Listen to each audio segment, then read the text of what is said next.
Chapter 1301, Dark Power 2. Ching Mu's eyes glittered. He showed no mercy as he gathered 3 additional projections. Then, another 3, as if they were being copied in the void. In the blink of an eye, dozens of universe projections were condensed and fell at the same time. The dazzling scene suffocated the audience. They would never forget the fall of 100 universes. An interesting move. Su Ping's eyes turned into those of chaos, and his pupils disappeared. The world changed before his eyes. He saw all the laws in the void. He soon realized that, however many projections he shattered, Ching Mu would remain unaffected. The universes were projected by some sort of power and were different from normal projections, even though they were just as powerful. He took a deep breath, and his bones began to crack as they grew. In another blink, he became a dozen meters tall, tattoos all over his skin, which were manifestations of the Tao glyphs in his body that only the eyes of chaos could see. Su Ping finally freed his power as he summoned his primitive Chaos Clan body. Dai. The Chaos Universe projection appeared behind Su Ping's body and turned into a sword. He held the sword and charged against hundreds of universe projections, stomping on the void like a dragon. He was ready to counter Ching Mu's attacks. Boom! Explosions continued to echo, and the void was caught in an ocean of brutal power. The universe projections were torn apart, one by one. Their explosions hammered everybody's hearts. Huh! Ching Mu slightly changed his expression and sensed that something was off. Right at that moment, a man rushed out of the projections. It was Su Ping, completely unscathed. Su Ping's sword of chaos expanded and became hundreds of meters long, looking like a huge saber. Su Ping roared as he raised his blade and slashed forth. The terrifying sword swept out and slashed at the Chaos World tree behind Ching Mu. The tree was instantly cut, right in the middle. Ching Mu grunted and his body fell apart. There was shock on his face. He's able to cut the world tree's illusion. He had summoned the power from his bloodline. It didn't exist in that time and space. It actually transcended time and space. It was an indestructible and irresistible power. However, Su Ping was able to touch it and inflict damage. He had been heavily wounded due to the damage to the world tree. It was 10 times more difficult to make the world tree disappear than wounding him.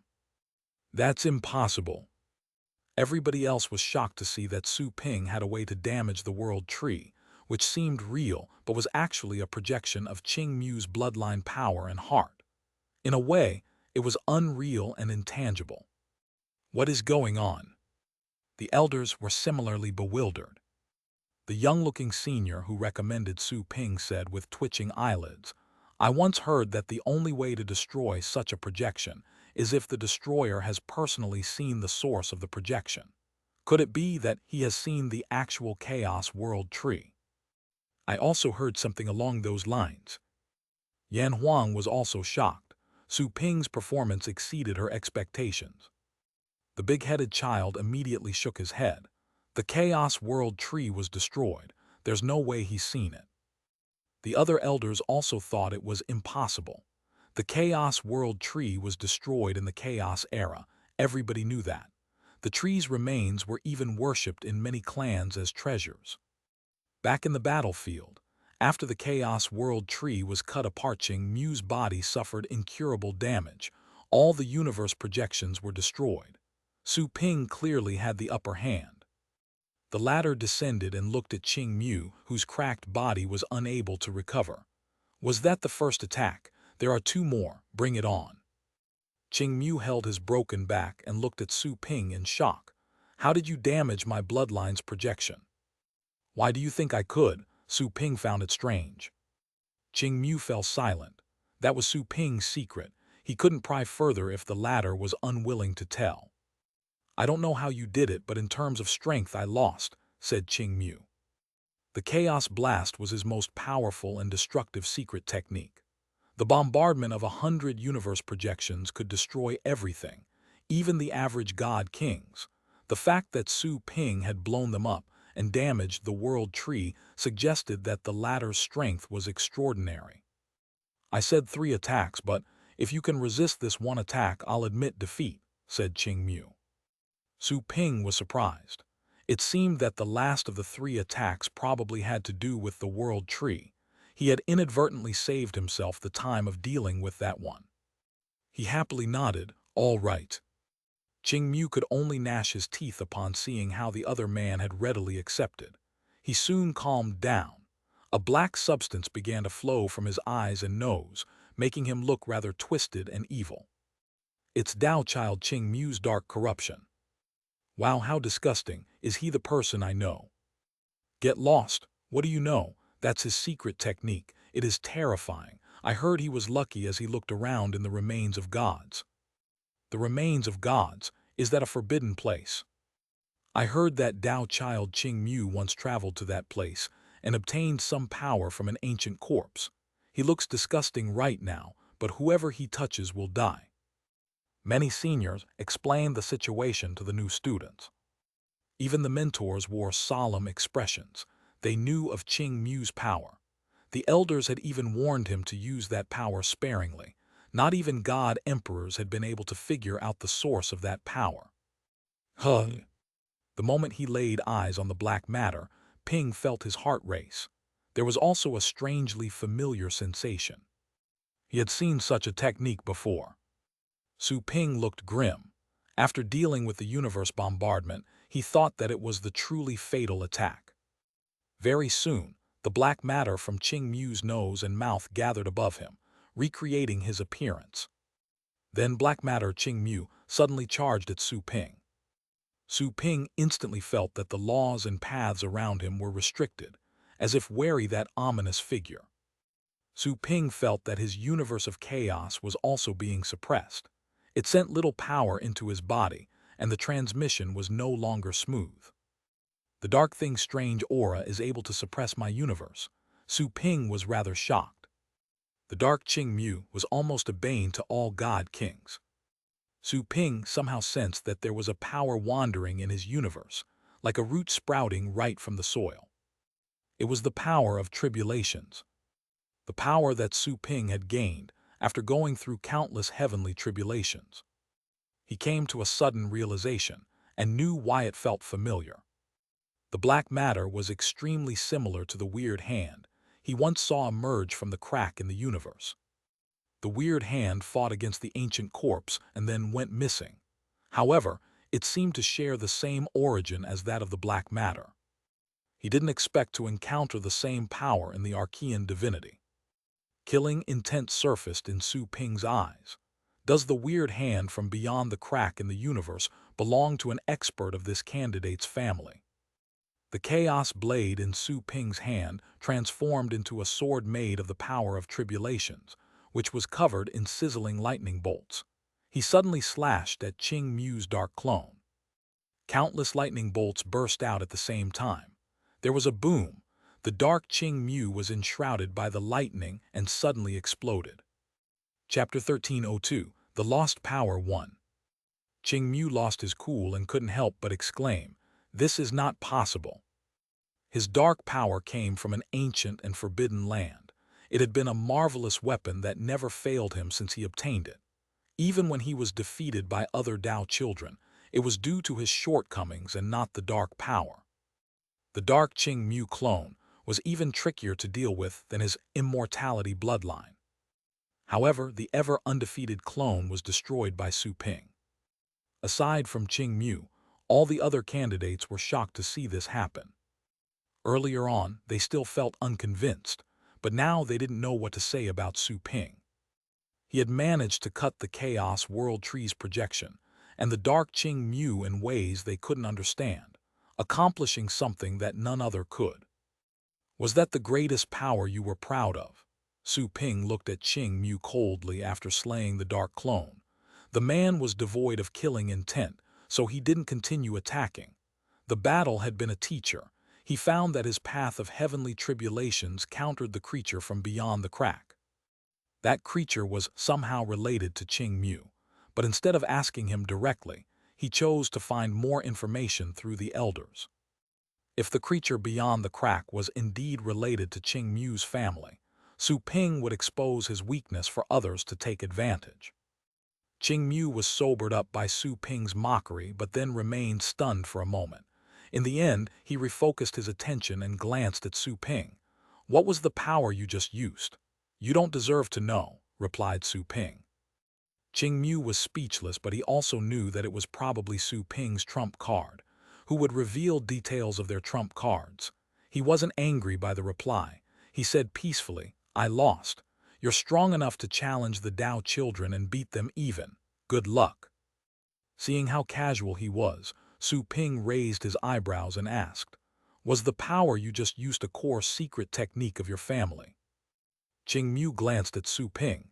"How did you answer my question just now?" "It was a lucky find. It has nothing to do with my family," replied Qing Mu. He wasn't angry with Su Ping, but he wouldn't reveal the source of his power either. Su Ping felt dazed for a moment. The guy didn't seem to be lying. He was actually quite delighted. After all, the man was from a high-ranked clan supported by an ancestral god. However bold he was, he couldn't challenge the authority of such a being. If the man's family truly wanted to invade his universe, he would have no choice but to keep a low profile in his store and cultivate. Qing Mu stayed silent after that. He turned around and left. The battle ended just like that. The Dao Child competition also ended. The three remaining candidates were all silent. They didn't blame Qing Mu, as they could tell that Qing Mu had used his strongest moves.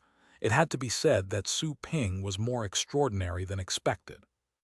When was such a genius born from the human clan? They're truly lucky. Some people's eyes were glittering. They found it hard to believe. He's truly capable of doing that. Tan Xiangyun gazed at Su Ping on the battlefield, her anger gradually receding. Su Ping's capabilities were proof enough that listening to her elementary lecture would be of no use. She would have left early too if she were him, as it would have been a waste of time to stay. "I wonder which Dao child he's going to challenge," said someone in the audience to begin speculating about the odds of Su Ping defeating a Dao child. Considering the strength he displayed, he had at least a 50% chance of becoming a Dao child. There was no telling which one of the Dao children he would challenge. There were 3 of them, but their strengths varied. No one knew the specifics. However, everyone knew that one of the Dao children had kept the title ever since they were admitted to the institute. Not once had the post been snatched. Old Toad's eyes are truly keen. This man is truly capable of becoming a Dao child. All the elders had noticed Su Ping's extraordinary talent. They were also able to glean that the technique used to destroy Qing Mu's dark clone had been inspired by heavenly tribulations. Even though they understood, they didn't grasp the concept as profoundly as Su Ping had. The knowledge they had about tribulations was enough to destroy Qing Mu's dark power. Some had studied and concluded that they were of the same origin, so they could destroy each other. "He's bold, smart, and he has a hefty stack of trump cards. Not bad," said Yan Huang, who stood at the center. She had always been taciturn. Such an extensive remark was surprising to anyone who knew her. An elder chuckled and said, "Looks like senior sister Yan Huang thinks very highly of this human genius." Yan Huang replied casually, "Why, you don't think highly of him?" "Surely you jest, senior sister. This guy's potential is unquestionable. I heard that he's not a real god king yet." The elder chuckled, and his eyes became solemn. The others listened in silence, their eyes lit up. The most candidates were god kings. It was normal for them to grasp a universe. And yet, Su Ping had defeated them while being a realm lower. He was much more talented than normal candidates. Even the current Dao children would be hard-pressed when compared to him. However, potential was just potential. Su Ping's level was lower when he challenged the Dao children, which would place him at a disadvantage. Chapter 1303, The Lost Power 2. There wouldn't be any favorable rules in the Dao child competition because his level was lower. Fairness was the Heaven Path Institute's main principle. The audience was silent for a moment when Qing Mu left, but cheers burst out shortly after. Many people shouted Su Ping's name and even his race. Human Su Ping. Human talent. They shouted Su Ping's name and race, the sounds echoing throughout the field. Although most of the people shouting belonged to the middle-ranked clans, and only a few were from high-ranked ones, it was still a splendid scene. He really did it. He fought 3 at the same time and won. It's a miracle. He also managed to pass the candidates' competition. If he becomes a Tao child, his legend will be sung over in the Institute. Senior brother Qing Mu tried. What a shame. The other candidates heaved sighs, knowing that another genius would emerge in the Institute and receive the world's attention. Even if Su Ping failed the challenge, his potential was unquestionable. He would be welcomed by many major forces. Damn it! Zhan Wuxuang clenched his fists with an awful expression, not expecting that Qing Mu would fail to deal with Su Ping. The guy is truly standing out in the world of gods. Why did my family elders allow him to return to the Institute instead of killing him? Zhan Wuxuang felt puzzled and dissatisfied with the emperors of his family. Were they all training in seclusion, never thinking that this human was a big deal? If so, how stupid of them. Even he had to admit that the human would cause trouble to the Rain clan with his terrifying potential. Su Ping had the potential of becoming a god emperor. Once he did become one, considering his potential, he could easily fight against 2 peers. It would equate to saying that humankind would have 2 more god emperors. Although the Rain clan had an ancestral god, such a being would spend most of the time meditating in seclusion, not waking up unless the clan was in grave danger. Ancestral gods were like sheathed swords, merely used to intimidate others with their sharpness. Su Ping heard the cheers and looked around, suddenly having a sense of belonging in the Heaven Path Institute. He would be accepted and remembered in that place. Choosing not to pause even for a moment, he went straight to the sky above the battlefield and asked the elders outside, "When will I challenge the Tao children?" The big-headed child said teasingly, "You seem quite eager. Don't you need to prepare yourself?" "I'm already prepared. I can fight them any time," said Su Ping. The childlike elder felt dazed. He was just joking, but it seemed that the human was serious in continuing. After having fought for such a long time, even though Su Ping's strength remained in his prime state, he might not have the best state of mind. "No need to be so hasty. Take some rest and get to know some more about the 3 Tao children. See which of them you want to challenge," said the big-headed child. "The challenge will proceed in 3 days.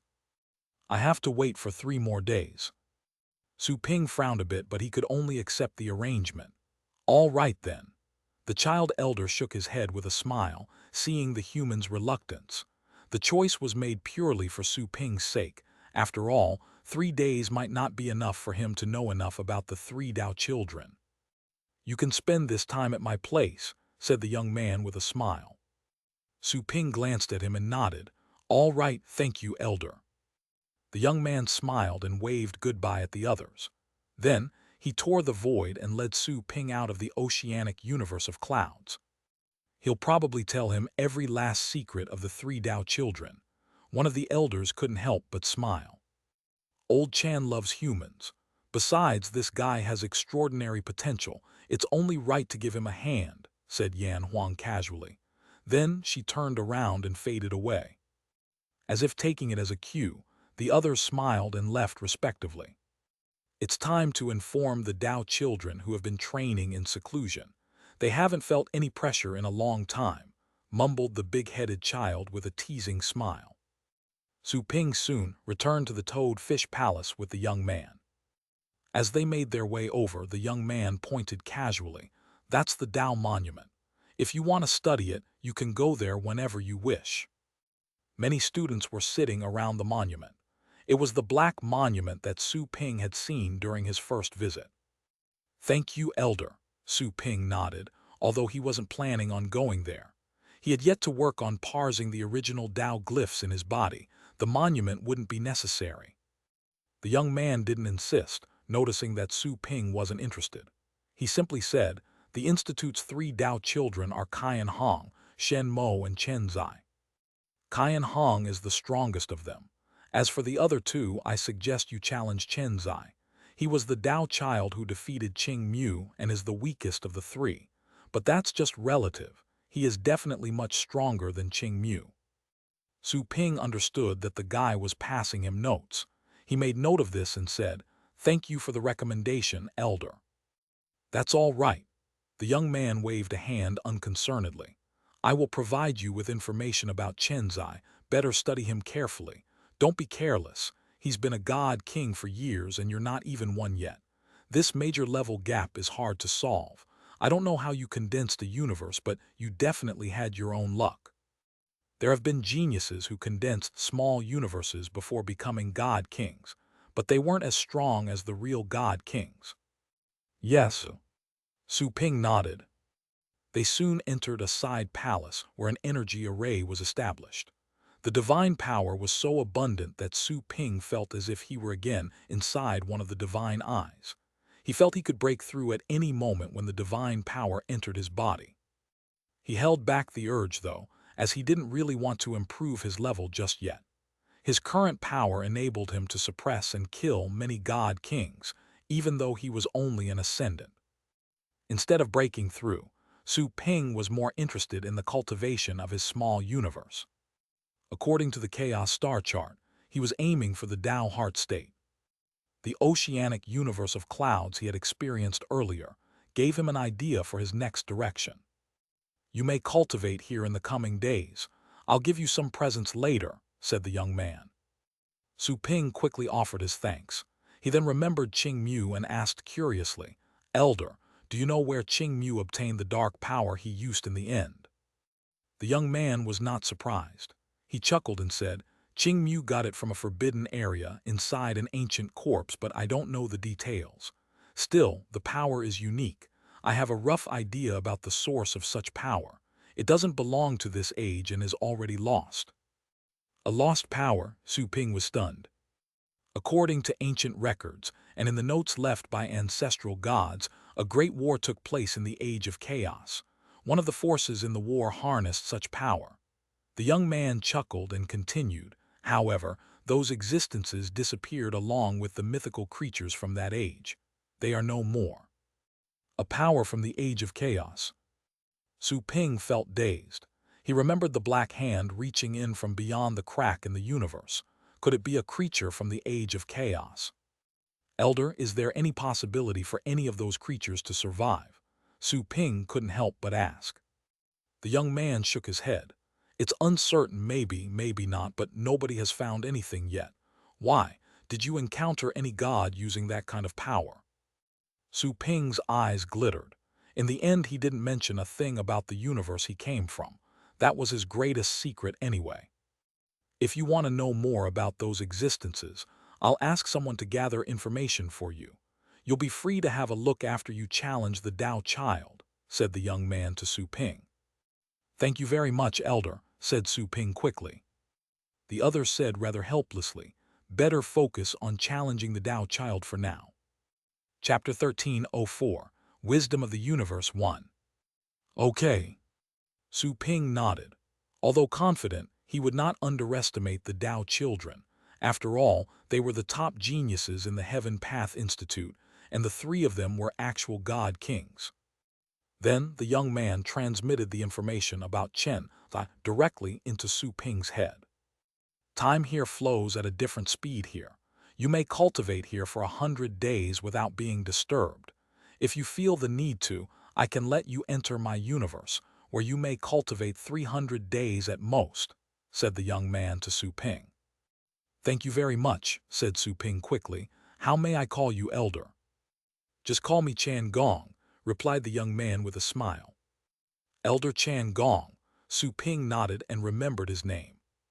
Elder Chief Elder left, and Su Ping focused his attention on reading the information about Chen Zai, confirming he deserved the spot. Born in one of the 7 greatest families, there were extraordinary signs even when his mother was pregnant. The god had produced shocking miracles since birth. There truly are a lot of geniuses. I'm not worth mentioning if I didn't have the help of the system, said Su Ping. Those geniuses had great potential. His universe follows the path of light, which is much more aggressive and faster than Qing Mu's immortality universe. That's why Qing Mu's dark power is useless against him. He can't even touch the guy. Su Ping realized how tricky his opponent was. Speed was the most important attribute, even for God Kings. Su Ping had a clear judgment of the god's combat ability after watching the battle videos shared by Chen Zai. He would probably have to use his full strength. Soon after, Chan Gong returned to the side palace with 2 bloody fruits in his hand. These are prime chaos fruits which can improve your universe. The improvement is limited, though. 2 are already enough for normal people. It would be useless for anyone to take more. Thank you very much, Chan Gong, Su Ping said quickly. Needless to say, those items were rare and precious treasures. Chan Gong smiled and said, "The Institute will give some to you when you become a Dao child. I'm only giving them to you in advance so that your chances of winning improve." "I understand, Elder Chan Gong," said Su Ping. He wasn't good at expressing gratitude, but he would remember the favor. "Whatever else you need, just tell me." "I want to cultivate," said Su Ping. Chan Gong instantly understood what Su Ping meant. He nodded. "I will let you enter my universe where you may cultivate for 300 days. Although time flows at a different speed, it won't affect your cultivation." Su Ping nodded. Chan Gong then opened his universe, producing an aura which felt similar to that of the oceanic universe of clouds. "My universe is called the 5 Elements Residence," said Chan Gong. His universe was boundless, but there were mainly 5 brilliant interconnected nebulae. The rest of the space was completely dark and contained little power. Su Ping had the same special feeling when he visited the oceanic universe of clouds earlier on. The 5 vast nebulae were staring at him like 5 eyes. "Elder Chan Gong, how can I become a god emperor?" asked Su Ping after pondering for a moment. Chan Gong was stunned for a moment. He wasn't too surprised, though. He chuckled and said, "If you want to further improve as a god king, you must perfect your small universe. Although your universe does seem solid and strong, there are a lot of powers that are not yet at your disposal. It's not sensitive and condensed enough. To put it simply, your universe doesn't have any wisdom." Wisdom. Everything has wisdom, and so does the universe. You mustn't simply treat the universe as your power. You may regard it as a life you've created. Chan Gong continued, "Even a flower and a blade of grass have wisdom. The universe, where countless lives are born, naturally has wisdom too. The universe has wisdom, and every path has a heart. Only if you transcend them will you approach the real source of Tao." "The universe has wisdom, and every path has a heart," Su Ping mumbled. Something suddenly occurred to him. He remembered the next level on the Chaos Star chart, the Tao Heart state. Tao Heart, does it mean to give hearts to the great Tao? Su Ping finally understood the special feeling given off by the oceanic universe of clouds and the current universe he had entered. So, it was because the universes had their own souls. This is a gargantuan living creature. Su Ping looked at the 5 nebulae and learned how to reach the God-Emperor state. That being said, it was still a perplexing problem, how to give wisdom to the universe. Su Ping considered for a moment and decided to ask Chan Gong. "Everybody has a different cultivation method. I can't tell you yours. However, I can tell you how I became a God-Emperor," said Chan Gong. "Back then, I was stuck at the peak of the God-King state. I watched countless God Kings fight on the peak of a mountain and saw countless universes collide. That's when I sensed the wisdom of the universe at that moment. That feeling is hard to describe. You'll know it when you feel it. I can recreate the scene for you later. Whether or not you can glean something from it will depend on yourself." You watched the collision of universes. Su Ping pictured the collision of his universe and other God Kings in his head. The impact and fusion of energy and laws. The components of the universe fell apart and were destroyed in the collisions. Chapter 1305, Wisdom of the Universe 2.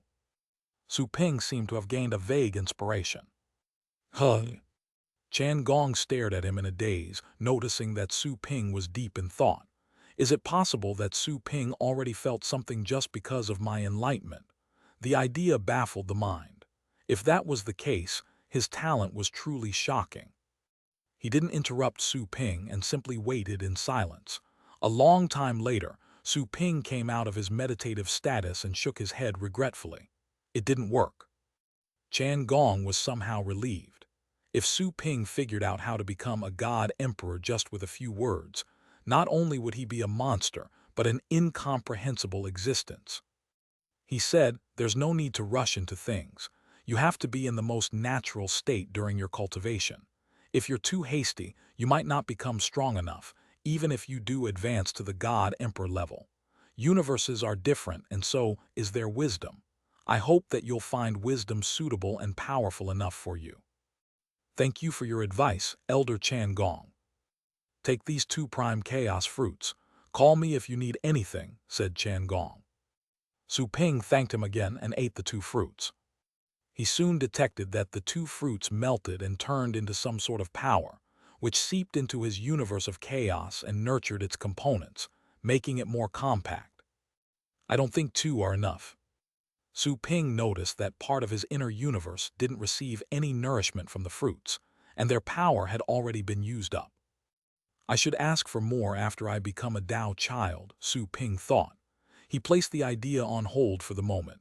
He had just condensed the universe of chaos and never had a chance to consolidate it properly. That was a good opportunity. He had already grasped 12 of the 108 natural Tao glyphs in his body.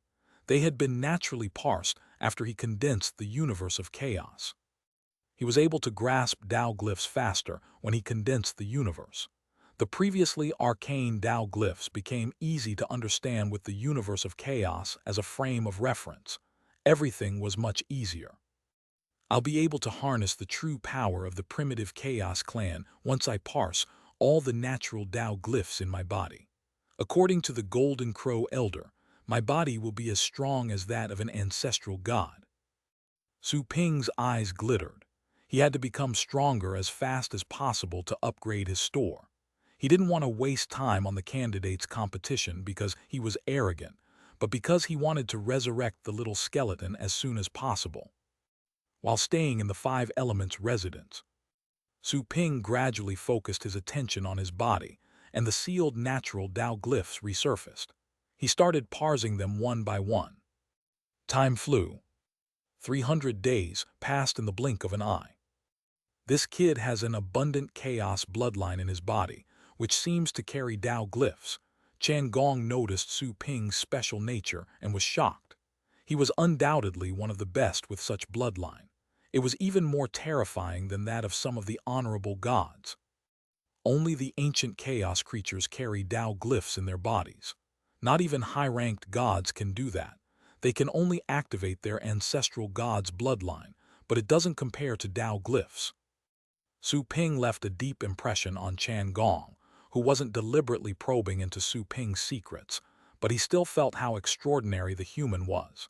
He suddenly felt that even if Su Ping didn't win the Tao Child's title, his achievements in the future wouldn't be any fewer. His name would resound in the Archean divinity. While pondering in a strange state of mind, Chan Gong awakened his temporary protege. Su Ping could only resign himself when he realized that 300 days had passed. During that time of study, he managed to crack 1.5 Tao glyphs. Given 200 days more, he would be able to decipher the remaining half. All in all, he would have deciphered 2 Tao glyphs in 500 days. Although Tao glyphs aren't equally complicated and my speed is not the same, I should be able to decipher all of them in 200 years and unleash the true power of my bloodline. Su Ping's eyes glittered. Ascendants considered 200 years as the batting of an eye. However, it was a long time for Su Ping. After all, even considering the time spent in cultivation sites, he had only cultivated for 100 years. This equated to cultivating twice as much as he had already. "Are you ready?" Chan Gong asked. Su Ping nodded. Earlier on, Chan Gong transmitted the gathered intelligence about the dark power. Still, the intelligence was limited. The extinct power from the Age of Chaos was rare even in the Archean divinity and only existed in forbidden areas. The power has the same source as the heavenly tribulations. Su Ping's eyes lit up.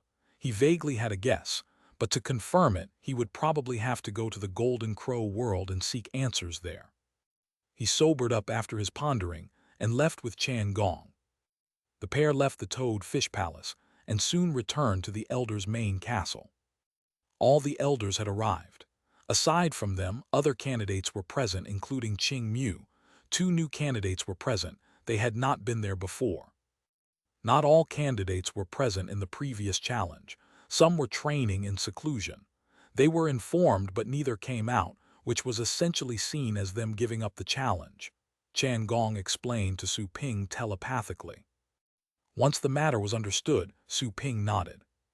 Aside from the 10 candidates, there was another man in the hall, glowing and looking exceptionally handsome. He was none other than Chen Zai. Chen Zai sensed Su Ping's gaze and looked back at him. The latter wasn't surprised. Chan Gong had already filed an application for him to challenge Chen Zai. He was the weakest of the 3 Dao children. As he saw his opponent, Su Ping once again detected the charisma of that top genius. Chen Zai was like a shining star when compared to Qing Mu and the others. Indeed extraordinary. Su Ping was suddenly of a mind to see the other 2 Dao children, but his main purpose for that trip was to earn the Dao child's identity. So he preferred to just finish the challenge as soon as possible. He's here. Everybody else stared at Su Ping too. His performance 3 days prior had astonished them. Many of them were paying attention to that record-setting challenger. In the crowd, Qing Mu, Tan Xiangyun and the others were watching. They felt that Su Ping seemed to be stronger when compared to 3 days earlier. He grew stronger in only 3 days. Tan Xiangyun's eyes glittered. If that were so, Su Ping's progressing speed was shocking. Now that we're all here, let's go to the old place. The big-headed child grimaced, then waved a hand. The oceanic universe of clouds was opened, and he was the first to enter. The other candidates glanced at Su Ping and followed him. Chen Zai withdrew his gaze and floated into the battlefield like a deity from heaven. Su Ping and Chan Gong also entered. The former was once again able to feel how special the oceanic universe of clouds was. The void was stuck to his body like some sort of flesh. The universe has wisdom, and every path has a heart. Su Ping's eyes glittered. Although Dao hearts weren't equally strong, many god kings didn't even have a Dao heart. They were like unsteady roots. Su Ping had yet to find his own Dao heart. They're here. Inside the oceanic universe of clouds, the auditorium next to the battlefield was already full to the brim. Many mentors of the Institute were present. The place was even more crowded when compared to the candidates' competition. A large number of people weren't present during the candidates' competition. They asked those around curiously when they saw Su Ping. Is he the human challenger? He doesn't look like a god king. Dao child Chen Zai is just as handsome as ever. Many female students had strange glints in their eyes. The candidates flew up to the sky above the battlefield and looked down. Chen Zai simply entered the battlefield and stood quietly. Although he was the main center of attention, he remained serene, as if isolated from the world. Chapter 1306, Not to be peeped at 1. Su Ping and Chan Gong entered the battlefield together. The former landed slowly under the young-looking elder's encouraging gaze.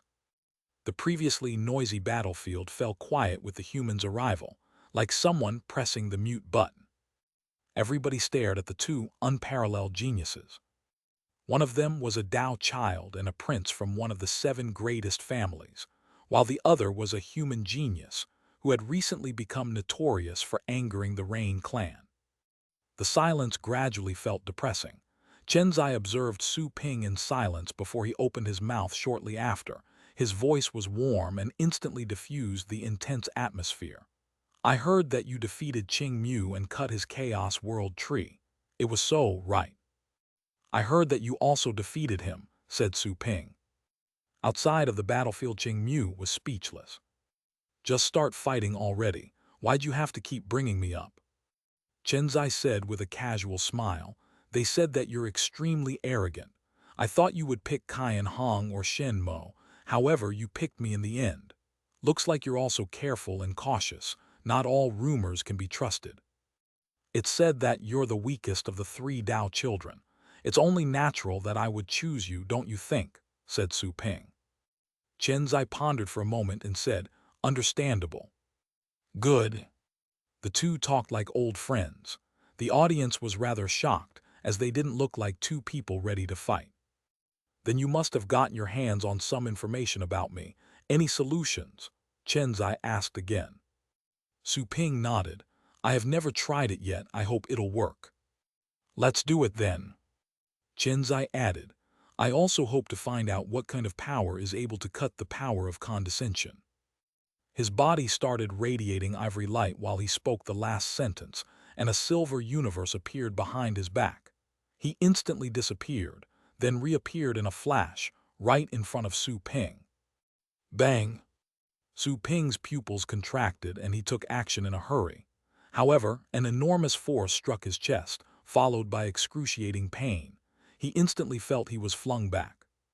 Before he landed, Chenzai made another approach, slashing with his sharp sword. Feeling the lethal crisis, Su Ping couldn't help but roar, unleashing the power of chaos and the darkest domain. Intense darkness was swept out, covering a radius of dozens of kilometers with his body as the center. Bang!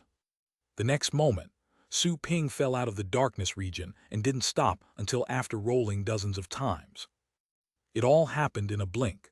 A moment earlier, the two of them were having a nice conversation, while they already clashed the next. Su Ping seemed unable to fight back thus far. He's so strong. That is Dao Child Chenzai's power. I heard that his universe has the highest speed possible. No wonder Qing Mu failed. No matter how strong you are, it's useless if you can't hit the enemy. All the people at the auditorium were shocked, as nobody had expected that the record-breaking Su Ping would be so terribly suppressed. They had anticipated a fierce, evenly matched battle, but one side had crushed the other. Chenzai stopped and stood quietly on the battlefield. You don't seem to have a solution. Su Ping rose from the ground. His sword wounds had already healed. While looking at the elegant young man, he heaved a sigh and said, You're indeed fast. I can't sense nor be prepared for it. Before you admit defeat, can I experience that power of yours? Chenzai looked at him. Su Ping nodded. You will surely experience it before you lose. Chenzai frowned. He was clearly puzzled. Su Ping didn't say anything else. He simply closed his eyes. He remembered the countless battles in cultivation sites where he defeated those who were far stronger than him and who were too fast for him to keep track of. His body returned to its original state. All his cells were tightly connected. His mind went blank at that moment. Chenzai took action again, noticing how Su Ping was standing with eyes closed, as if preparing for something. Although he sounded courteous, it didn't mean that he was merciful. Bang! Almost instantly, when Chenzai's sword was about to cut Su Ping's neck, another sword appeared out of nowhere and flung Dao Child Chenzai's sword away. The great power of that clash made Chenzai's sword hum nonstop. Chenzai slightly changed his expression. He blocked it. Was it luck? A storm of swords enveloped Su Ping, determined to mince him. However, right when they appeared, a sword emerged like a crescent moon and moved with an unstoppable aura. Countless sword auras disappeared all of a sudden. Chenzai moved and dodged the sword, but his attack had been resolved by Su Ping. Whoosh! He raised a hand, and his body turned into hundreds of shadows to attack Su Ping from all directions. Su Ping stood where he was, but his upper half was moving quickly. He countered all the incoming shadows. Sword against sword, he shattered all of Chenzai's attacks. Whoosh! Chenzai returned to his original position, his face not as relaxed as before while he stared at Su Ping. The speed feature of his universe was the greatest reason why he defeated Qing Mu. However, his power had been countered by Su Ping. Chapter 1307, Not to be peeped at too. You can't possibly keep up with me, said Chenzai slowly. Su Ping also took his time opening his eyes and seemed to be looking right into his heart. But I can take action before you do anything. Take action before I do anything. You predicted my movements. The former's brow scrunched. That's impossible. My actions are unpredictable in this time and space. Su Ping said calmly, I can teach you if you wish to learn. Chenzai was dazed for a moment. Then he fell silent. A couple of seconds passed, then he said, I created a few powers since I became a Tao child. You can replace me as Tao child if you can resist them. I'll try, said Su Ping. The audience witnessed their chat in shock. Qing Mu, who was in the high sky, was the most shocked of all. Although he had unfortunately been mentioned time and again, he was greatly astounded to see that Su Ping had resisted Chen Zai's attacks head-on. He had previously been defeated by Chen Zai's arcane universe of light. Even though the guy couldn't do anything about his dark power, he still failed. He resisted Chen Zai's attacks. That's so weird. I think that even Shen Mo would have a hard time resisting Chen Zai's attacks. Not just Shen Mo, not even Kai and Hong can't do this. They can only resolve the attacks in their own ways. They would instead go for the enemy's weakness with their trump cards. Wait, are you serious? Tan Xiangyun and the others were shocked. The power Su Ping was displaying in battle was even more unbelievable than before. Chen Zai suddenly concealed all his light at that moment. His body became thin and illusory. The universe behind him, however, became even more brilliant. It was like a silver eye that was staring at Su Ping. The next moment, Chen Zai's body suddenly vanished. Su Ping unconsciously closed his eyes, trying to turn off his mind and resist the attacks with his natural instincts for killing intent. However, after he closed his eyes, his head was suddenly struck and invaded.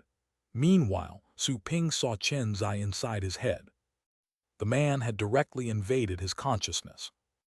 Mental attack. Su Ping was stunned but soon realized that something was off. This Chen Zai is real. He actually invaded Su Ping's mind with his original self. It was extremely strange. You turned off your mind and completely entrusted the battle to your body. That explains a lot. Hardly had Chen Zai entered Su Ping's consciousness when he noticed that peculiar condition. All trains of thought were fragmented, and instantly realized why Su Ping was able to resist his attacks. He was overwhelmed with shock at the same time. How confident must this guy be of his body, to rely purely on instinct? In that case, I only have to connect those trains of thought for you. Chen Zai smiled and looked at the holes and dents in that non-existent world. He waved a hand, invoking a power that connected Su Ping's thought fragments. Su Ping's memories flashed back once those thoughts were connected. The non-existent world was no longer barren and desolate. Countless scenes instantly started to be played. They were all Su Ping's experiences in his entire life. Countless lightning bolts were striking. They were the heavenly tribulations he had gone through. Countless bodies were rolling. They belonged to the beasts Su Ping had killed. An ocean of blood was flowing. That was the battlefield where Su Ping had set foot in. Countless people were cheering and laughing. They were the ones that Su Ping was protecting. When the trains of thoughts were reconnected, Chen Zai saw the scenes and was flabbergasted. In particular, he saw many unbelievable existences, including the Chaos Perception Dragon, one of the most ferocious creatures in the Archean divinity. That was a beast that could compare to an ancestral god. Its mere afterimage in Su Ping's mind was enough to feel a suffocating pressure.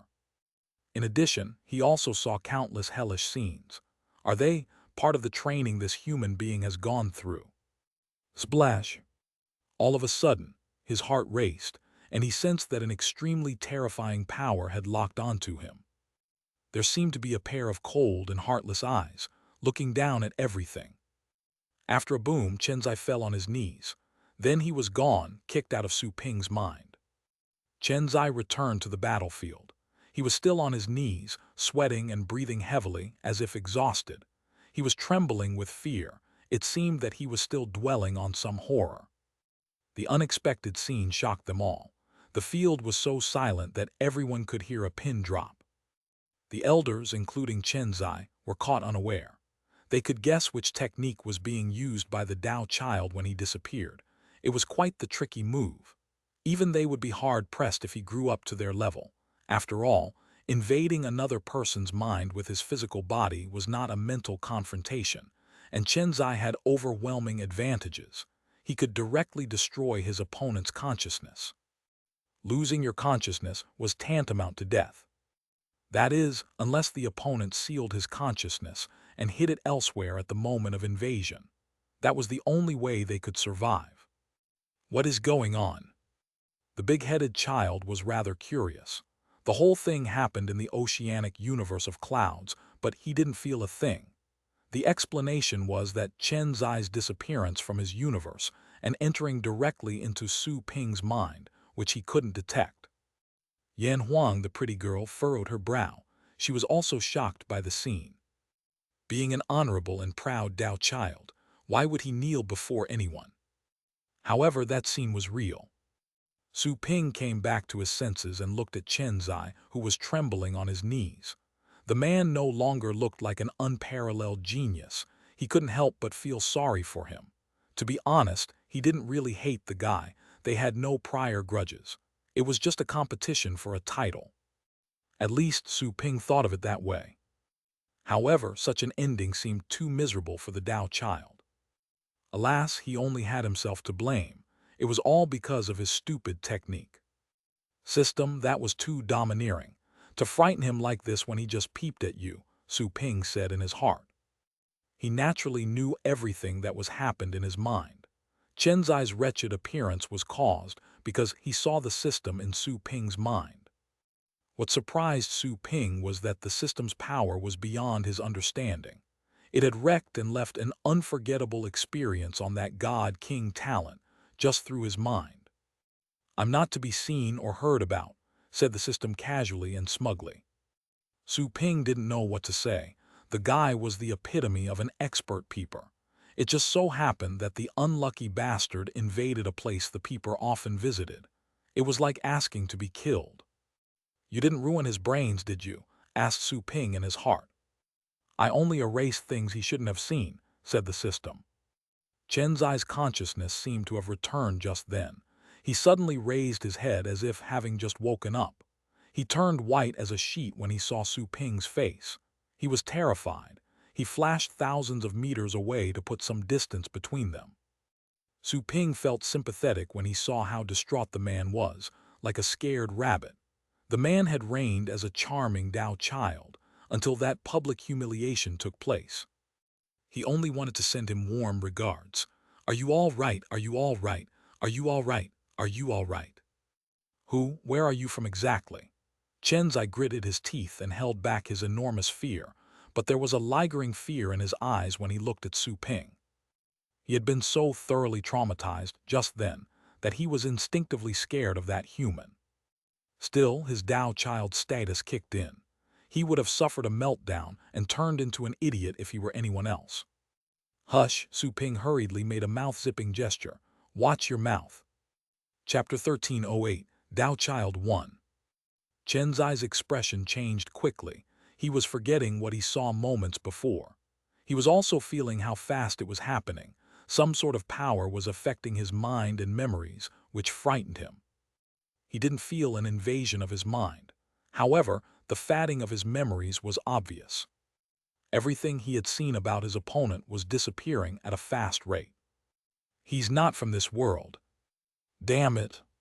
It only took but a moment to forget everything he learned while peeping. Only the deepest fear of that young human remained. All his cells were telling him to keep a safe distance from his opponent, who was extremely dangerous. What's going on with Chen Zai? In midair, an elder was stunned by Chen Zai's reaction, obviously noticing the smell of fear on the guy. Is he scared of Su Ping? Must be his new technique. He can invade other people's consciousness with his physical body. I don't know the specifics, but he'll become a tricky opponent when he becomes an emperor. However, his move seems to have failed, whispered the big-headed child with glittering eyes. Chan Gong glanced at him and said, You seem to know a lot. You two aren't really close, are you? No, but Emperor Bai is an old friend of mine. He's this young one's recurrent advisor.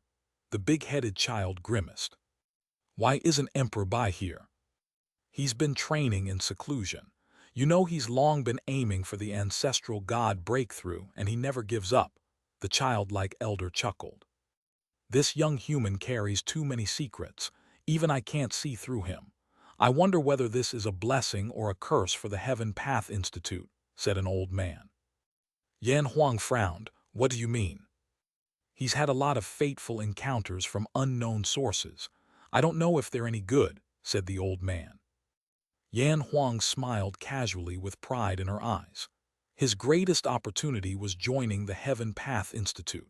Could there be a better opportunity in this world than that? True, the old man nodded. I think Chenzai has already lost. There's something wrong with him. Maybe the human played a trick on him. He's lost all his fighting will and killing intent.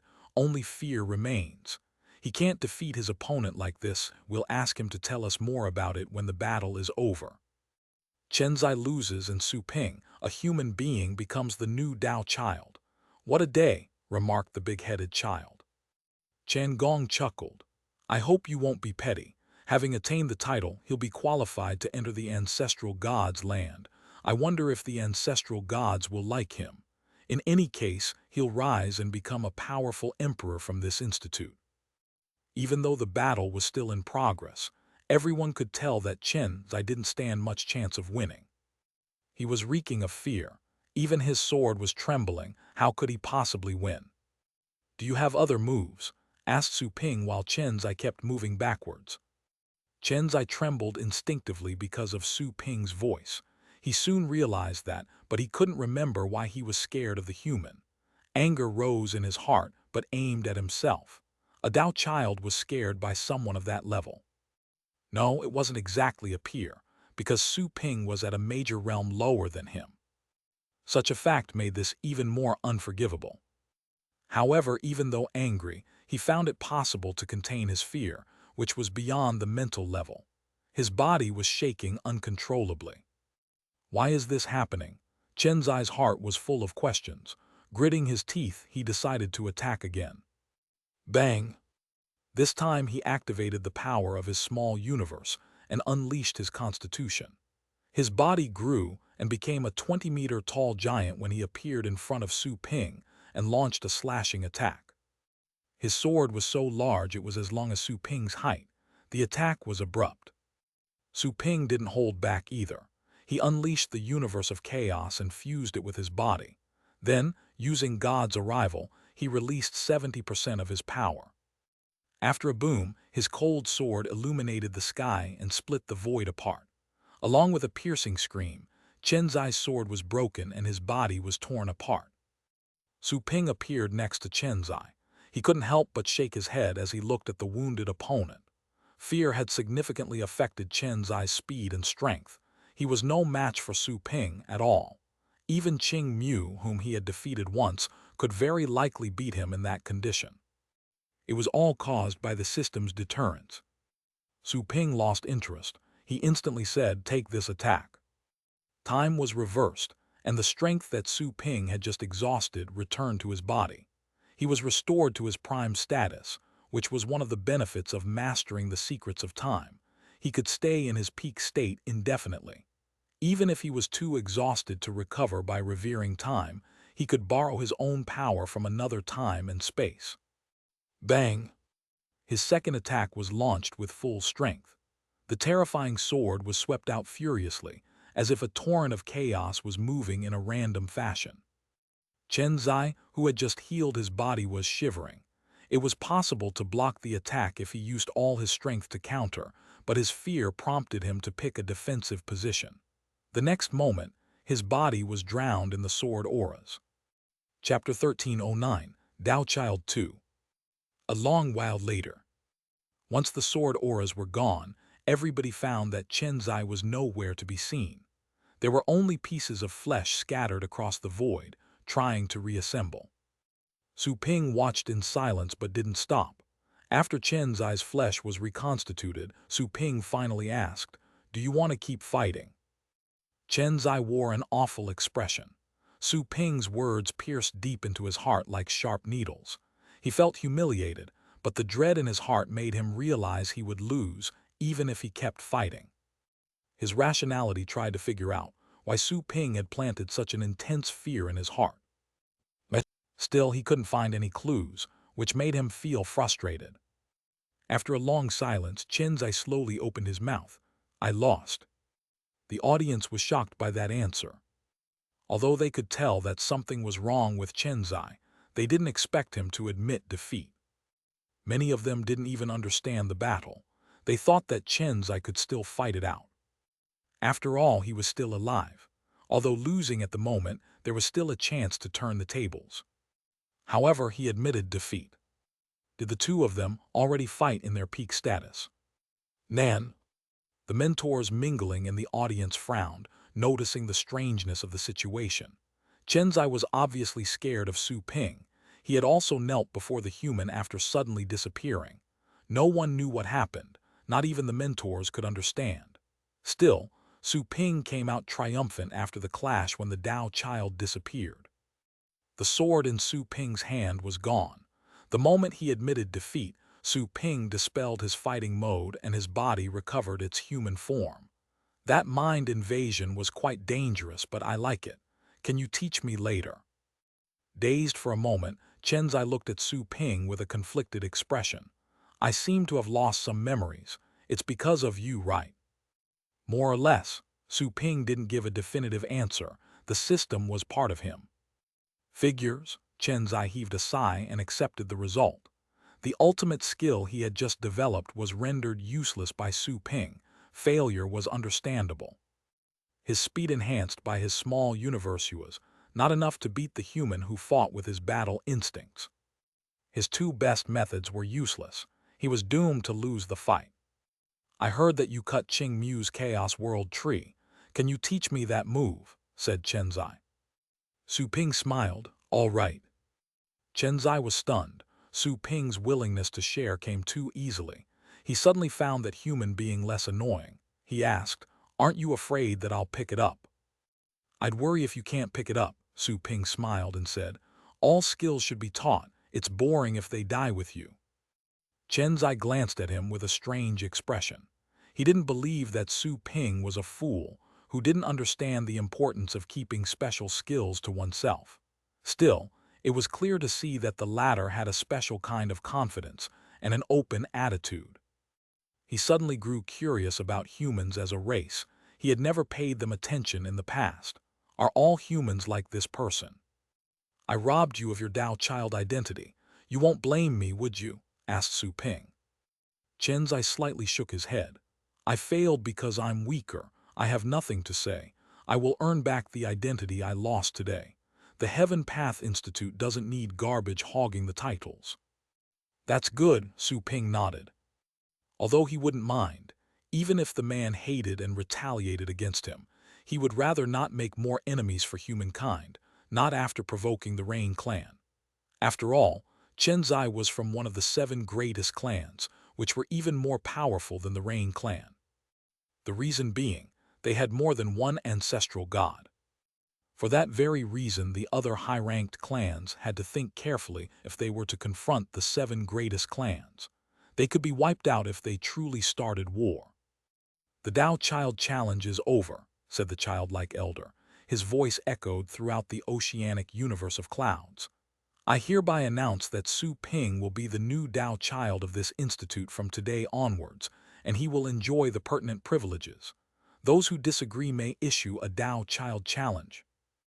Everyone was sobered up after hearing what the elder said, as they were still shocked by Chenzai's failure. Many cheered and felt excited for Su Ping. After all, of the 3 Tao children, Su Ping was the only one who was from a middle-ranked clan. He wasn't the first Tao child from a middle-ranked clan, but he was definitely one of the few. Nobody had enjoyed such honor for tens of thousands of years.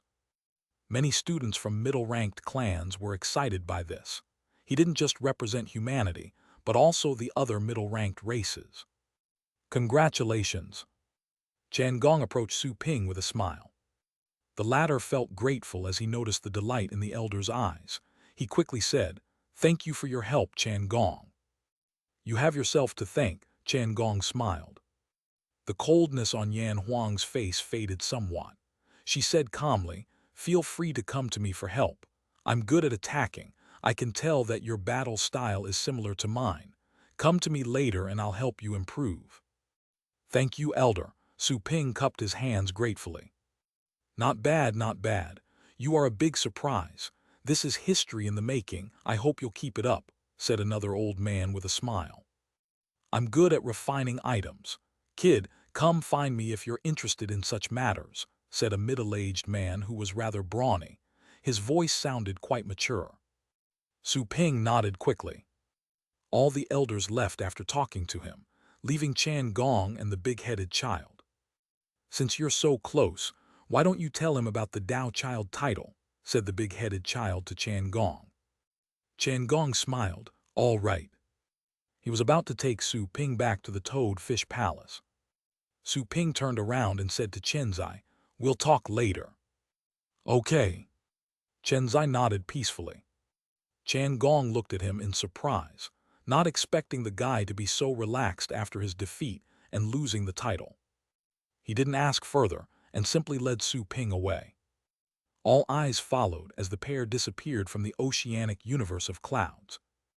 Chenzai cupped his hands at the big-headed child and then also disappeared. "I didn't expect that Chenzai would lose." Qing Mu was quite shaken. He was once defeated by Chenzai and knew how terrifying the man was. "I think they had yet to go all out. Chenzai admitting failure was unexpected," said one of the candidates with a frown. Chenzai surely used his strongest method and was still unable to beat him, so he had to admit defeat. He wouldn't have done that if he thought he could win, someone speculated. Humph, to think that a prince from one of the 7 greatest families was defeated by a mere human. How humiliating. Zhan Wushuang felt gloomy, not expecting Chenzai to fail. Such a figure should have been much stronger, and yet he lost. Now that Su Ping became a Dao child, even the Rain clan would find it difficult to touch him. After all, the Heaven Path Institute was not to be messed with. Not even the 7 greatest clans would dare attack the Heaven Path Institute easily. "Didn't you lose to him too? Looks like the Rain clan will have to cancel the hunting order now." Someone looked at Zhan Wushuang with teasing eyes. Zhan Wushuang glared back at him. "I beg your pardon. Is there something wrong with your ears? Is that why you want me to repeat? Do you want to be beaten up? Can you satisfy me?" After hearing their dispute, Qing Mu shook his head and said, "Time to disperse. Go fight somewhere else. Don't make a fuss in the Elder's universe. This is a special place for the Dao Child competition." He gradually faded as he spoke, then left the place. As if on cue, the rest left, one after the other. Nobody was interested in the dispute. Chapter 1310, Rising to Fame 1. Toad Fish Palace. Su Ping followed Chan Gong and returned to the side palace where he cultivated. "Congratulations. You're now a Dao child of this institute. Your badge will be made and given to you soon. It contains 3 primordial arrays that can help you resist a God Emperor's attack, hide your aura, or teleport you to escape. All of them are of God Emperor level." Chan Gong chuckled and added, "The badge will grant you absolute safety, unless you encounter a tricky God Emperor." Su Ping was surprised, not thinking that the badge itself would be as powerful. The Dao Child title was truly extraordinary. Resources will be allotted after you receive the badge, and should be enough to help you become a God King. You're also free to pick any of the 3 ancestral gods' secret techniques of this institute, said Chan Gong. Su Ping was shocked by that last part. There were actually 3 ancestral gods in the Heaven Path Institute. No wonder it was an invincible faction, with lots of students. "I'll introduce to you the elders and their fields of expertise. You may seek their help in the future if you have any questions. They're generally glad to help you, as long as they're not cultivating in seclusion," said Chan Gong. Su Ping nodded. Chan Gong then raised a finger and transmitted a huge amount of information into Su Ping's head. Su Ping took a moment to digest the information, and his shock grew. There were actually 23 elders in the Heaven Path Institute. Most of them were good at attacking and killing, but they specialized in different aspects. Some were great assassins, while others preferred head-on fights. Their techniques were vastly different. There were also elders who were good at refining, making pills, setting up arrays, and taming beasts.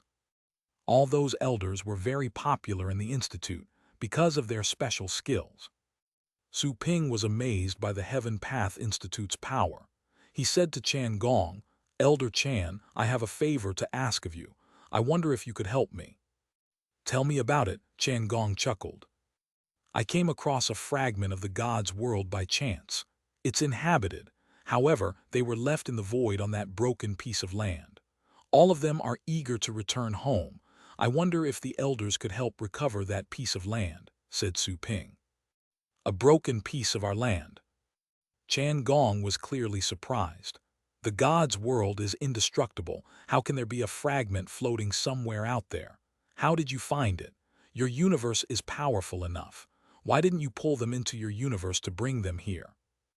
"My universe doesn't have the capacity to receive that piece of land," Su Ping explained.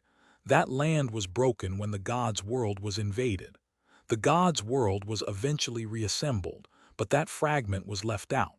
It must have drifted too far away." "Wait, you're saying that the God's world was broken and reassembled?" Chan Gong interrupted Su Ping and asked in surprise, "Who told you that?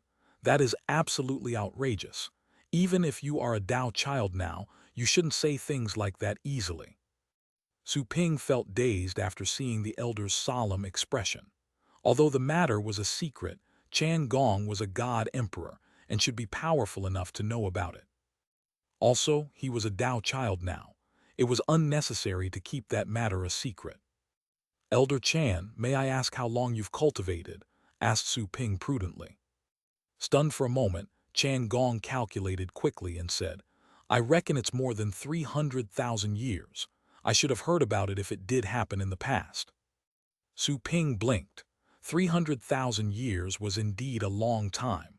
The fact puzzled him. It was odd that the elder didn't know the secret. Could there be some other reason that caused the matter to be covered up? However, the breaking and reassembly of the God's world was a huge event. How could it be kept a secret from billions of people? Also, why keep it a secret? Su Ping couldn't figure out why, but he didn't think Elder Chan was lying. The guy probably didn't know. Elder Chan was also thinking quickly, noticing how Su Ping was deep in thought. He said to Su Ping, "If what you said is true, I can help you look for answers. Do you know the exact location of that land fragment?" "No," Su Ping shook his head. "If we don't have coordinates, we would have to search aimlessly, unless we ask an ancestral god to calculate the location with the great Tao." Chan Gong glanced at Su Ping. He wouldn't mind doing this for Su Ping's sake. However, he couldn't ask an ancestral god to aid them in something so uncertain. Chan Gong shook his head and said, "The ancestral gods spend all their time traveling in the Tao rivers, only leaving part of their thoughts behind. They never awaken, unless there are emergencies. All the ancestral gods have transcended life and all cycles. They're pursuing real eternity." Su Ping was at a loss, not thinking that his new position would still be insufficient to solve that problem. Could he only ask Heather and the others to receive all the inhabitants of the demigod burial into their universes, and then transfer them to the god's world through his own universe? That would entail leaving the demigod burial fragment. However, it was the only way for them to go home. Su Ping heaved a sigh and stopped thinking about it. Maybe he would be able to help them return with both land and people when he became an ancestral god. Chapter 13:11, Rising to Fame 2. Fortunately, it wouldn't take too long. Right now, I need time to cultivate. Once I decipher the 108 natural Tao glyphs in my body, I will master the real power of this bloodline and become a qualified descendant of the primitive Chaos clan. Su Ping quickly asked Elder Chan to let him cultivate in his universe again. Chan Gong didn't decline his request. Seeing that the boy was still cultivating impatiently after just winning the Tao Child title, he said, "You may cultivate for now. The Tao Child succession ritual will be held in 10 days. Everyone in the Institute will watch you be crowned, and all the races in the world will know your name. The Rain clan's hunting order will be cancelled. We will send someone to talk to them." Su Ping asked, "What if they refuse?" "Then we'll talk to them again.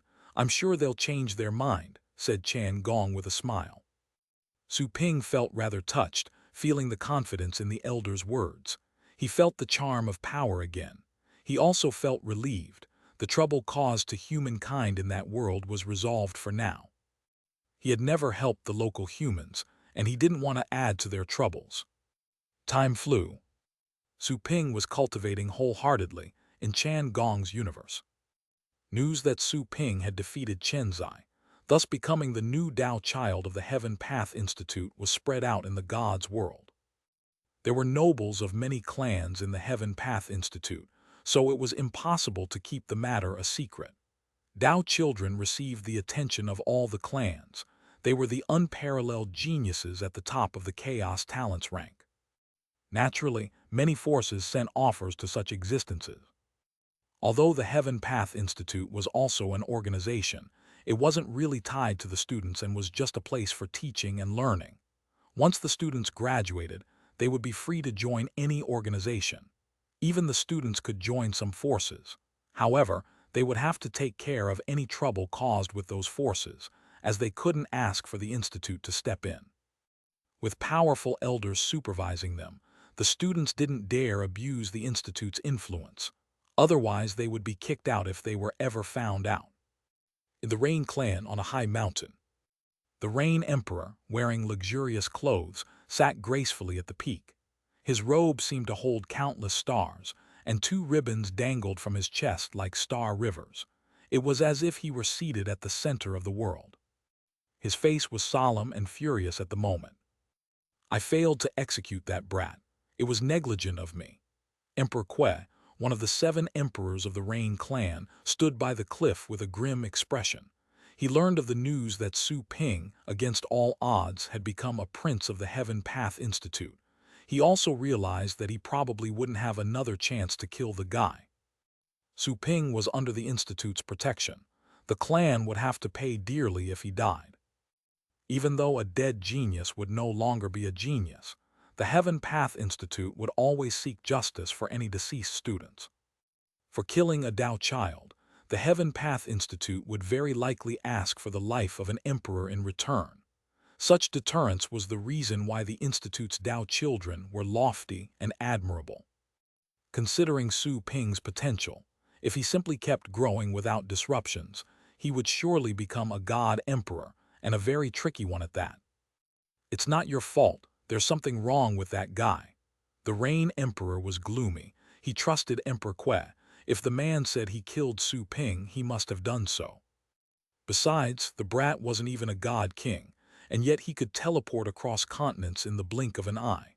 Not even god kings were capable of doing that. "That brat carries many great secrets. We must figure out a way to kill him. Later, I will ask Elder Tian of the Witch Mountain to curse him. He will have to go through the heavenly tribulation to become a god king. That will be our last chance to kill him," said the Rain Emperor. "You want to hire someone from Witch Mountain?" Emperor Kue's expression changed somewhat. The Witch Mountain was almost a taboo in the gods' world. There weren't many people on Witch Mountain, but they were all unparalleled experts. It was a place with a long history, said to own several heritages dating back to the Age of Chaos. They were good at using curse power. Nobody would want to mess with them. There were strange, undetectable curses. The curse recipient would never find a trace, while the attack would work in full. "We'll probably have to pay a high price, right?" asked Emperor Kue in a low voice. "It's worth it," said the Rain clan solemnly. "He will definitely become a god warrior. Any price will be worth it to exterminate him while he is still in the cradle. If humankind aspires to become a high-ranked clan through him, they too will be placing all their hopes and resources on him. There's also his talent. We must get rid of him as soon as possible." Emperor Kue was dazed. He couldn't help but glance at him in shock. Even the Rain Emperor sounded vaguely scared of the lad. Would the brat work a miracle and become an ancestral god? He couldn't help but recall the battle against Su Ping, and immediately his face became solemn. He knew it was extremely difficult to rise to the ultimate ancestral God state, but he had to admit that the human did have a slim chance of accomplishing such a grand feat. That sliver of a chance could be destructive for the Rain clan. In the human clan Ember Palace, Emperor Zin and all the human emperors were there. They were excited after receiving the news. Su Ping, who had strangely gone missing, went to the Heaven Path Institute and became a Tao child. What a great surprise! Tao child, a human Tao child. I heard he defeated Chenzai, the famous prince from one of the 7 greatest clans, and took his place. Are humans truly going to rise? We've finally seen the light of dawn after hundreds of thousands of years in the dark. Some were excited, while others clenched their fists with moist eyes. The Tao child identity was essentially a protective badge. Having the Institute's protection, Su Ping would become a god emperor even if he were unlucky. Very few Tao children had died by accident, except for those who risked their lives exploring forbidden areas. Other Tao children would resign after becoming god emperors. Some of the elders in the Heaven Path Institute had been Tao children in their younger days. They stayed in the Institute and repaid the favor. The resources we invested in him weren't useless. We even offended the Rain clan for his sake, but it was totally worth it, said one of the people present. Reality was cruel. If another human would have offended the Rain clan, they might not have had the courage to fight the Rain clan. It wasn't because they didn't have backbones, but because they had to accept the harsh reality. Everybody wanted to act freely. However, reality seemed to always strike them in the head, telling them to keep a low profile. They had seen too many fellow humans be wrongly killed. Some geniuses were brutally executed for offending inferior members of high-ranked clans, but they couldn't do anything about it. This time, they had weighed the pros and cons and decided to bet on Su Ping. Little did they expect that they would really win. He's currently cultivating in the Heaven Path Institute. Considering his new identity, he's bound to receive endless resources. There's no need to worry about him anymore, said Emperor Zin in comfort after the initial delight. The others nodded. Even though Su Ping was still weak and god warriors could kill him, they didn't have to worry about him anymore. The Rain clan provoked us relentlessly, even allying themselves with other high-ranked clans to impose pressure on us. Now, we have the confidence of uniting with the Divine Wind clan and defending our territory. We can no longer stand being insulted. As for our rise, let's wait for him to grow. It probably won't take but a few thousand years. Emperor Zin said with glittering eyes, we should keep a low profile in the meantime and hide our edge. We've endured hundreds of thousands of years. A few thousand years more is nothing for us. Someone stepped up and spoke enthusiastically. It's said that there are treasures from the Age of Chaos in the relics found in the desert. We're the only people who know of the relics right now. I'm willing to lead a team to explore it. We will later have resources when this Su Ping becomes a god emperor and graduates from the Heaven Path Institute. This way we can help him ascend to the supreme ancestral god state. Emperor Zin nodded, agreeing with the idea. He was also thinking about resources to invest in Su Ping later on. Otherwise, a god emperor would only be able to slightly improve their status. He would still be incapable of tearing apart the darkness above their heads. Chapter 13:12, Tao Spirit Succession 1. Chenzai lost to someone from a mere middle-ranked clan. The prince from one of the 7 greatest families was defeated by a young human named Su Ping and took his Tao child title. A human, who is it, never heard of the fellow. Young master, you've never left the continent. It's only natural that you wouldn't know anything about him. Humans aren't active on this continent. Their clan is barely middle-ranked.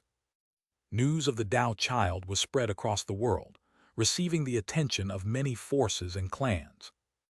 I really want to find out what the guy who defeated Chenzai looks like, whispered a prince from one of the 7 greatest clans. Su Ping, the person wanted by the Rain clan a while back. Humans are on a roll. As word was spread out, Su Ping and humans as a whole gained popularity throughout the world. There were 1 billion races in the Archean divinity and hundreds of thousands of middle-ranked clans. Humans didn't stand out much among them. They were just one of the many vassal clans to a high-ranked clan. Many gods had yet to know about them. Toadfish Palace, Heaven Path Institute. A person emerged from the side palace and slowly opened his eyes. He was none other than Su Ping, who had just been woken up in the middle of his cultivation. Time flew. In the proverbial blink of an eye, he cultivated for more than a year in Chan Gong's universe and deciphered another 1.5 natural Tao glyphs. His combat ability had significantly increased yet again. Once seeing Chan Gong nearby, Su Ping instantly realized why he was summoned. It's been 10 days. The succession ritual will be held today. Aside from the students, several important figures from many organizations will also attend. Chan Gong added with a smile, "They're partly here to take a look at you and partly to present you with some offers. The Institute allows for students to join other organizations as long as they don't embarrass their alma mater." He glanced at Su Ping and said, "Considering your potential, I personally suggest that you don't bind yourself to those forces. You may want to consider if any of them grants you privileges without restricting you too much. After all, you'll have more training resources and your progress will be faster." Su Ping had seen it coming and was slightly intrigued. He couldn't stay in the Archean divinity forever. He probably could ask one of those forces to look out for humanity if he joined any. "I'll consider it," said Su Ping. Chan Gong nodded and led Su Ping out of the side palace. They went to the Institute's main hall. The place was on the peak of the Three Gods Mountain, which looked like 3 fingers. They were, in fact, 3 fingers. Legend had it that they were the severed fingers of an ancestral god. The mighty expert never healed the injury, all for some sort of promise. He left his fingers there. With time, they eventually became the Three Gods Mountain from the Heaven Path Institute. The mountain was extremely high and majestic, large enough to accommodate all the students in the academy. The building had overlapping and chaotic spaces. Anyone sneaking in without any direction would end up getting lost. Even god kings would be helpless. Many figures were gathered in the main hall. They were the students of many races in the Heaven Path Institute. Besides them, there were also a lot of powerful auras moving along with the elders of the Institute. They were important figures from various forces. Chan Gong and Su Ping attracted a lot of attention once they arrived. Everyone fixed their gazes upon Su Ping right then. The young human seemed unfazed by the myriad of eyes on him, including the intimidating sight of some god emperors. He quietly landed on the ceremonial platform with Elder Chan. It was a lofty ceremonial platform which carried an ancient vibe. There were even Tao glyphs engraved on the stone. He's indeed young and extraordinary. Quite poised, his vitality, and he's only lived 100 years. Someone probed in secret.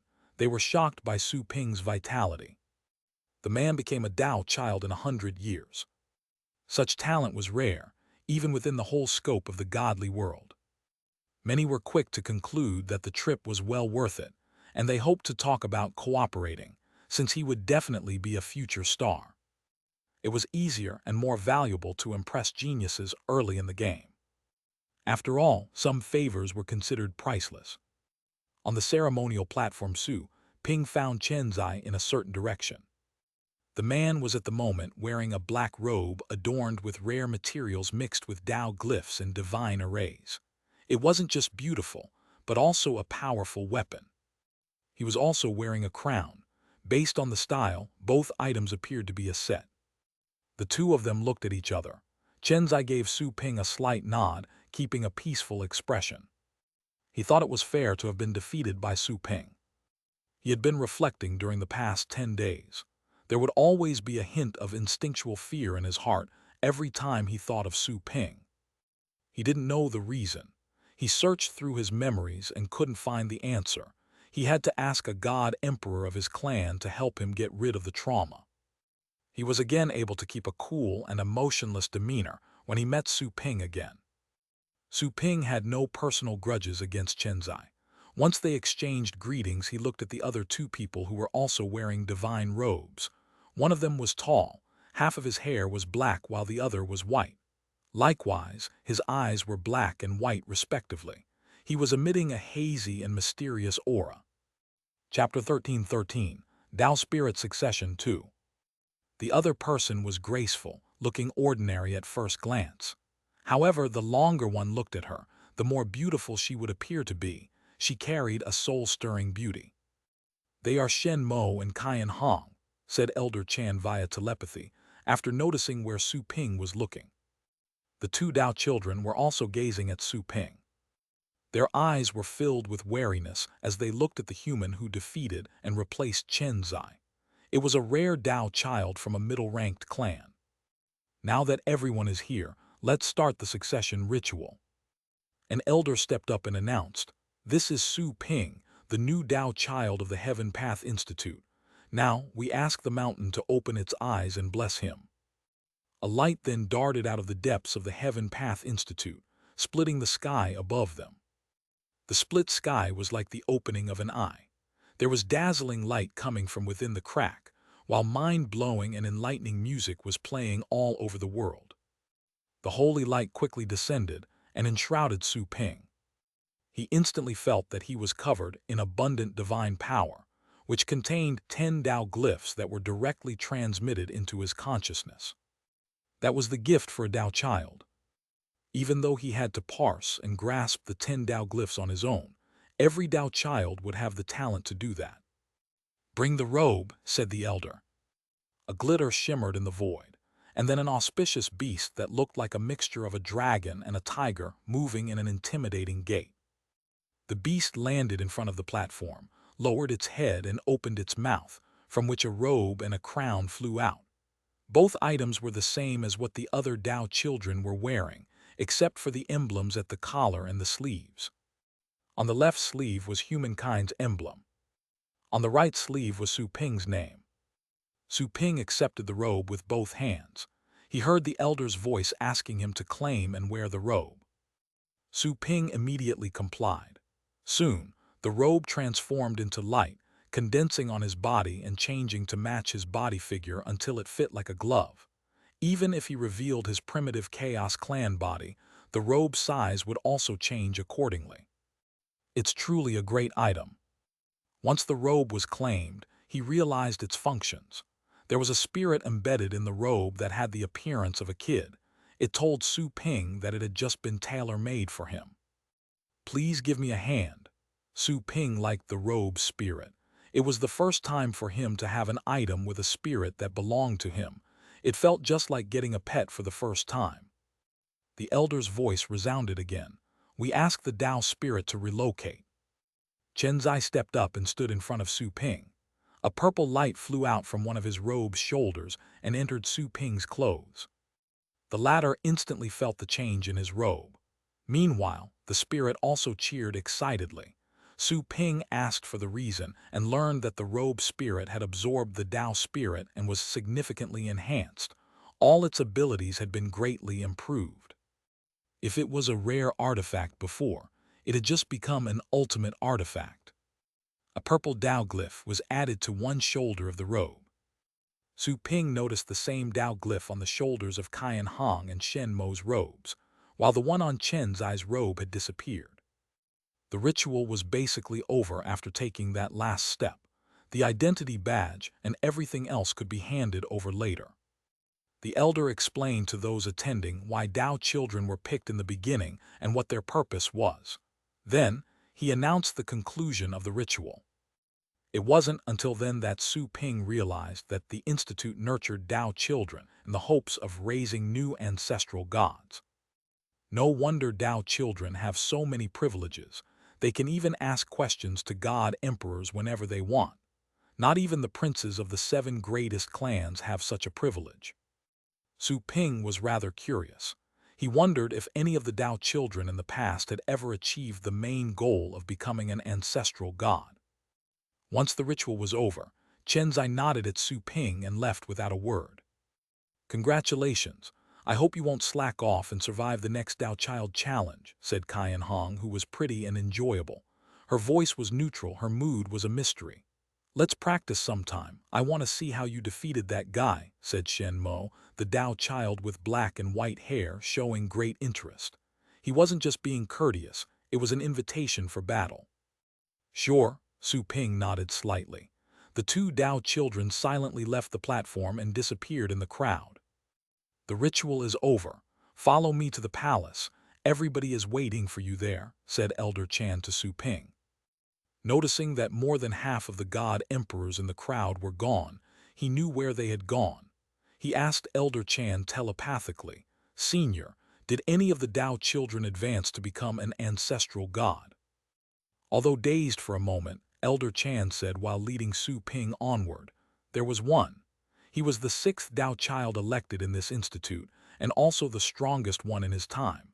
To this day, he is considered the strongest Dao child ever. Su Ping was surprised. There truly is an ancestral god. The Heaven Path Institute's education was truly unbelievable.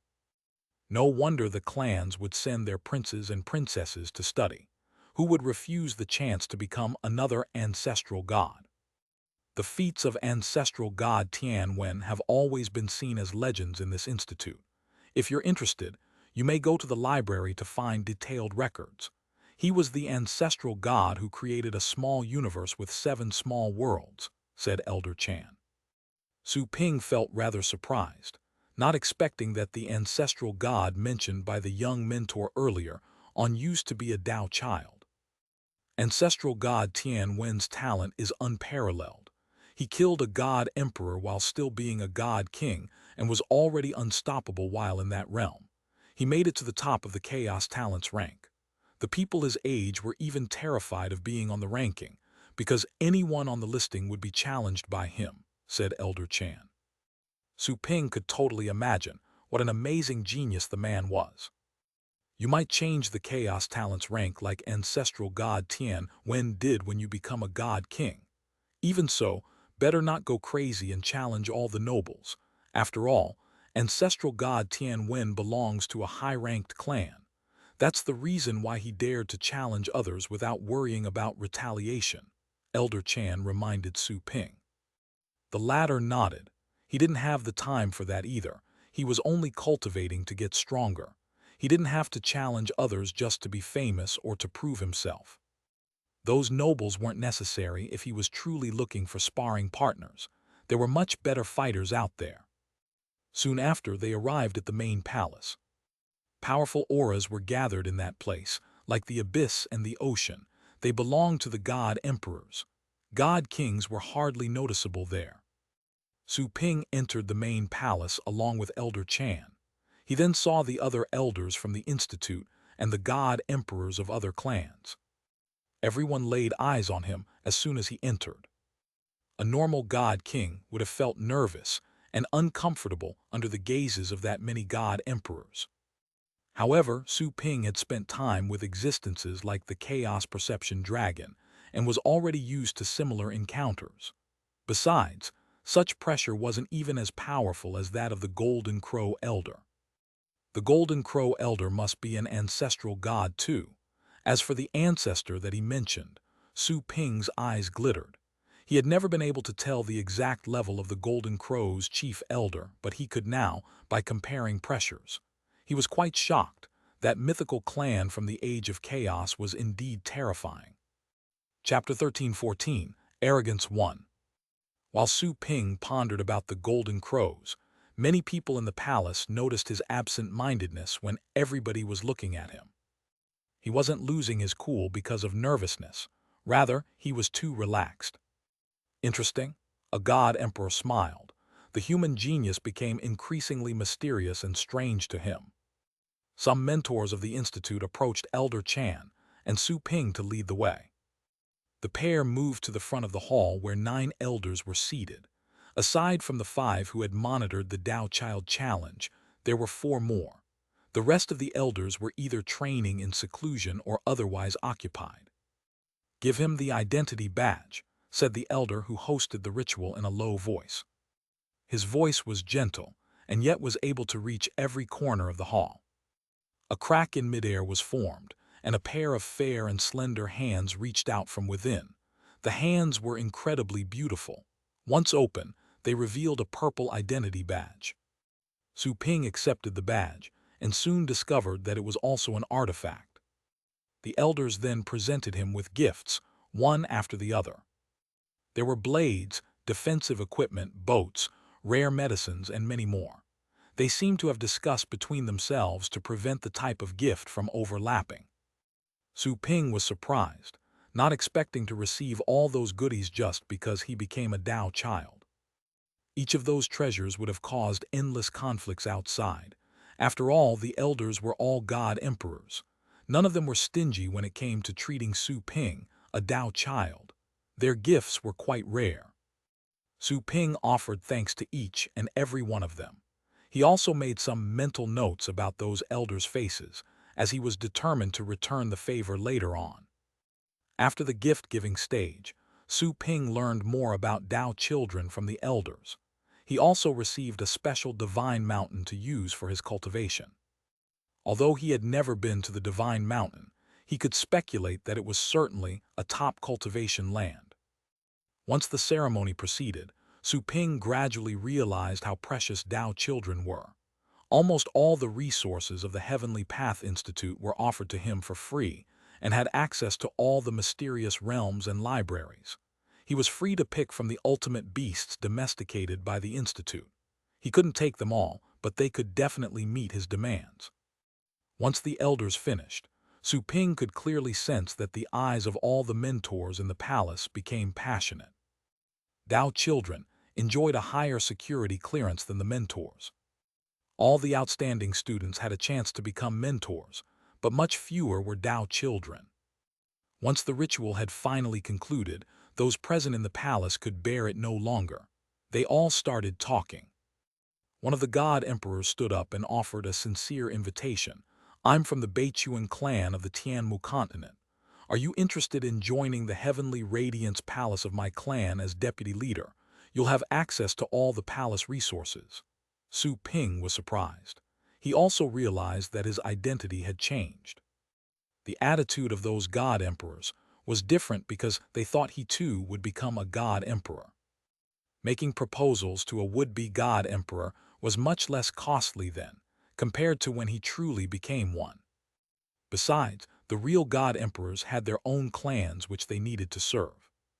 However, unlike the other Dao children, Su Ping's own clan was too weak.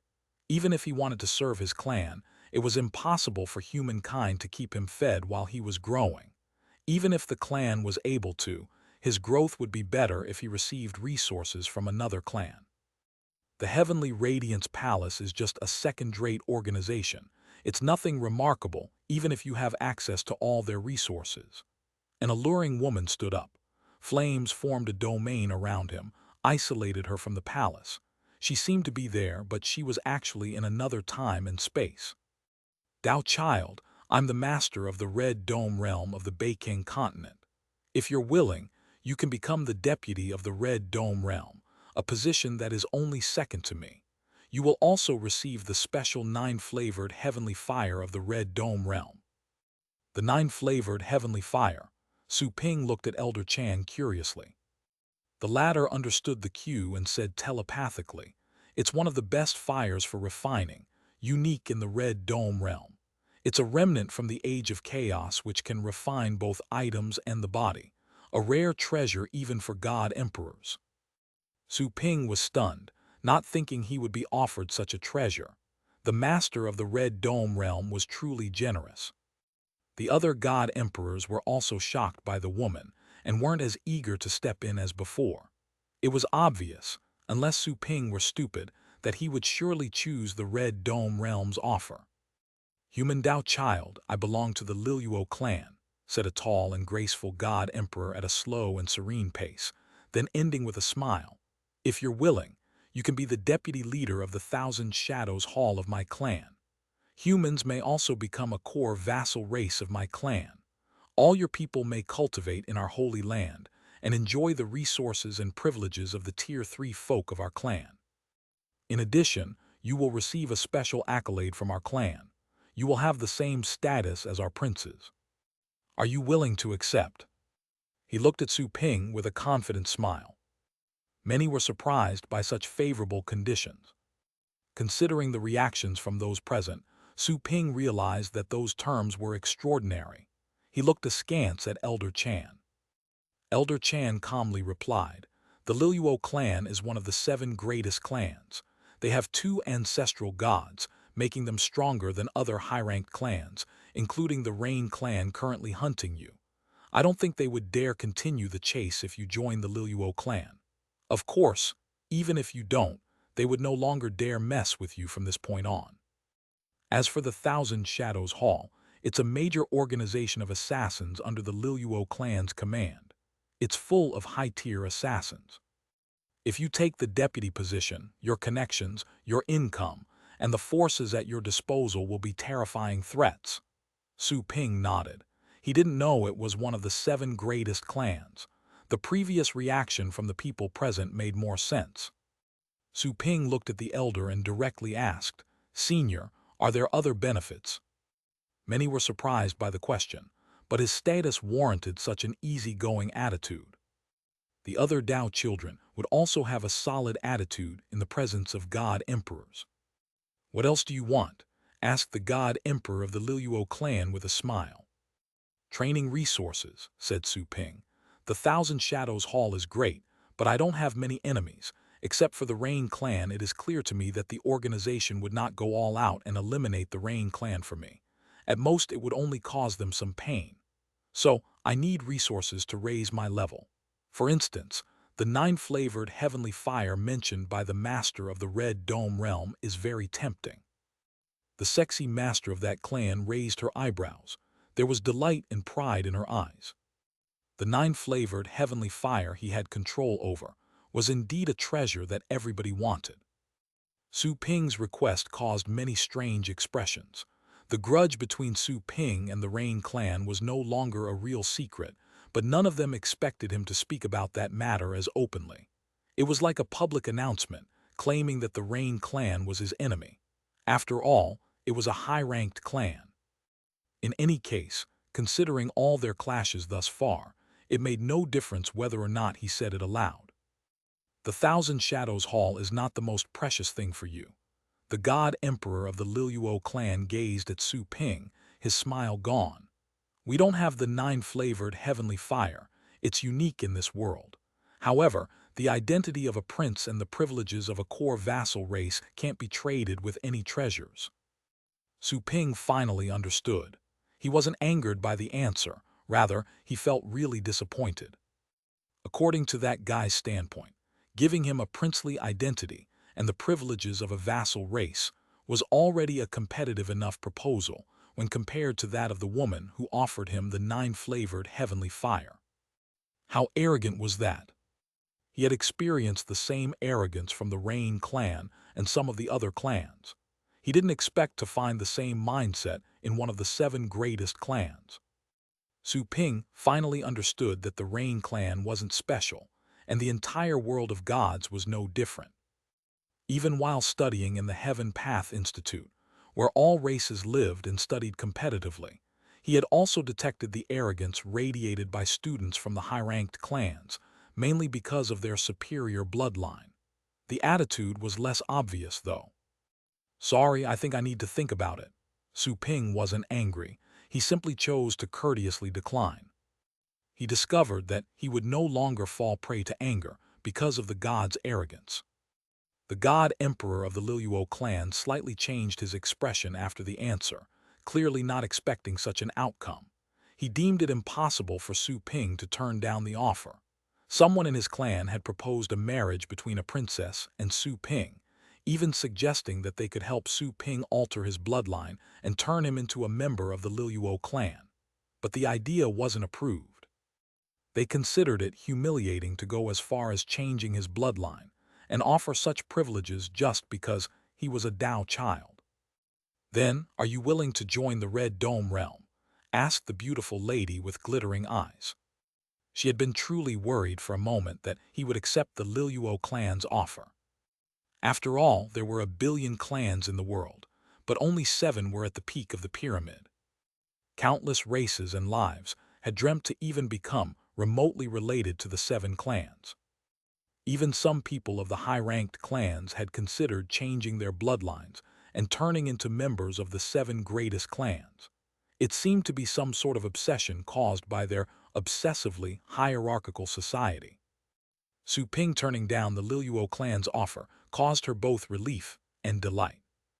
Chapter 13:15 One Man's Race 1. Su Ping looked at the master of the Red Dome realm. Instead of replying in a hurry, he remained deep in thought. Before too long, other god emperors stepped up, trying to rope Su Ping in with abundant privileges. Are these the privileges of a Tao child? He's so brilliant. If I could have a moment like this in my life, I would die without regrets. The divine barbarian clan is really trying to impress the Tao child. The mentors in the hall were all excited as they saw the god emperors offer their terms. Some of the conditions were so attractive that even they, mere onlookers at the moment, felt greatly jealous. They were deeply amazed by Tao child's glamour. Unfortunately, they knew it was impossible for them to ever become Tao children. Su Ping silently remembered those god emperors' terms. Some even offered treasures that were comparable to the 9-flavored heavenly fire. Some clans were willing to marry off their princesses to him. They also promised that if Su Ping wanted to, they could alter his bloodline to make him part of the clan. In addition, not only did some clans promise that humankind would become their core vassal race, but they also promised they would protect humankind 3 times against high-ranked clans. All the terms expressed their sincerity. However, there were also some god emperors who were relatively arrogant and didn't offer a lot. They made subtle threats, seeing that Su Ping was uninterested, but he calmly ignored them. He didn't think they would find trouble with humans for such a matter. Even if they did, thanks to the protection of the Heaven Path Institute and his fame, he could help humankind seek the protection of other high-ranked clans. Besides, humans were already a vassal race of a high-ranked clan. Thanks to his new identity, the high-ranked clan would certainly take action if humankind was humiliated. After receiving all the offers, Su Ping considered for a moment and narrowed them down to 3. He told Elder Chan his thoughts. He first wished to speak to the master of the Red Dome realm. Soon after, the 2 of them entered another time and space in the hall with Elder Chan's help. Are you willing to join the Red Dome realm? I promise you won't be disappointed. The master of the Red Dome realm was quite delighted. Su Ping had received lots of offers but decided to speak to her alone, which meant that he was intrigued. He remained calm. Not much excitement was shown on his face. He said in an inscrutable manner, "Senior, you heard the offers made by the other seniors. I appreciate them very much. They're all very attractive and I find them hard to refuse. After much deliberation, I've picked 3 and yours is one of them." 3. The master of the Red Dome realm raised her eyebrows. She simply ignored Su Ping's formalities, which could be skipped over. What mattered was the content of the offer. I'm interested in your 9-flavored heavenly fire, but by comparison, the other 2 seniors' offers are just as interesting. If you can accept 3 more requests, I'll simply pick you, said Su Ping. Just tell me. The woman went straight to the chase, knowing that Su Ping was only negotiating. First, I want humans to be treated equally, like your own folk, said Su Ping.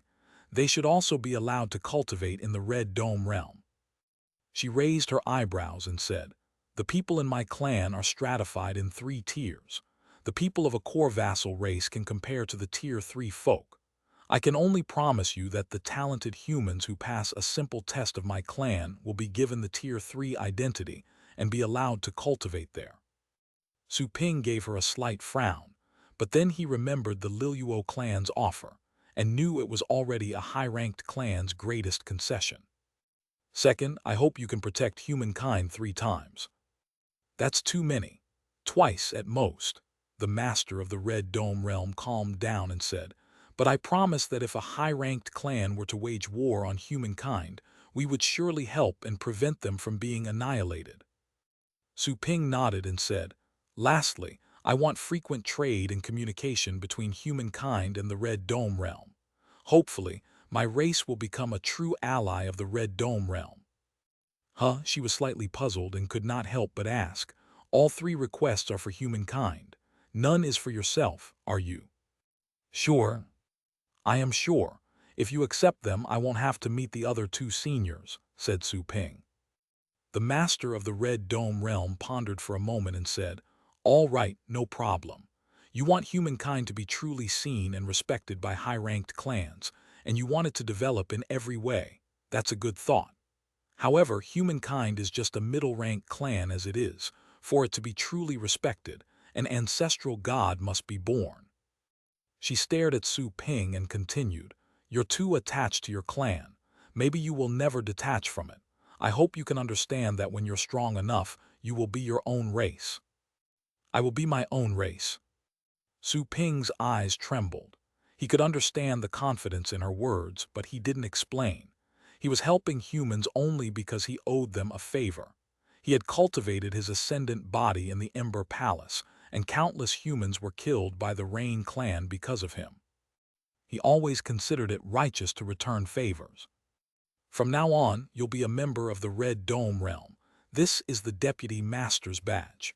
You're a new Tao child, though, and you'll probably cultivate in the Heaven Path Institute for the time being. I'll wait for you in the Red Dome realm." The master of the Red Dome realm threw a crimson badge to Su Ping. There was a fire totem inscribed. "You even prepared the badge in advance."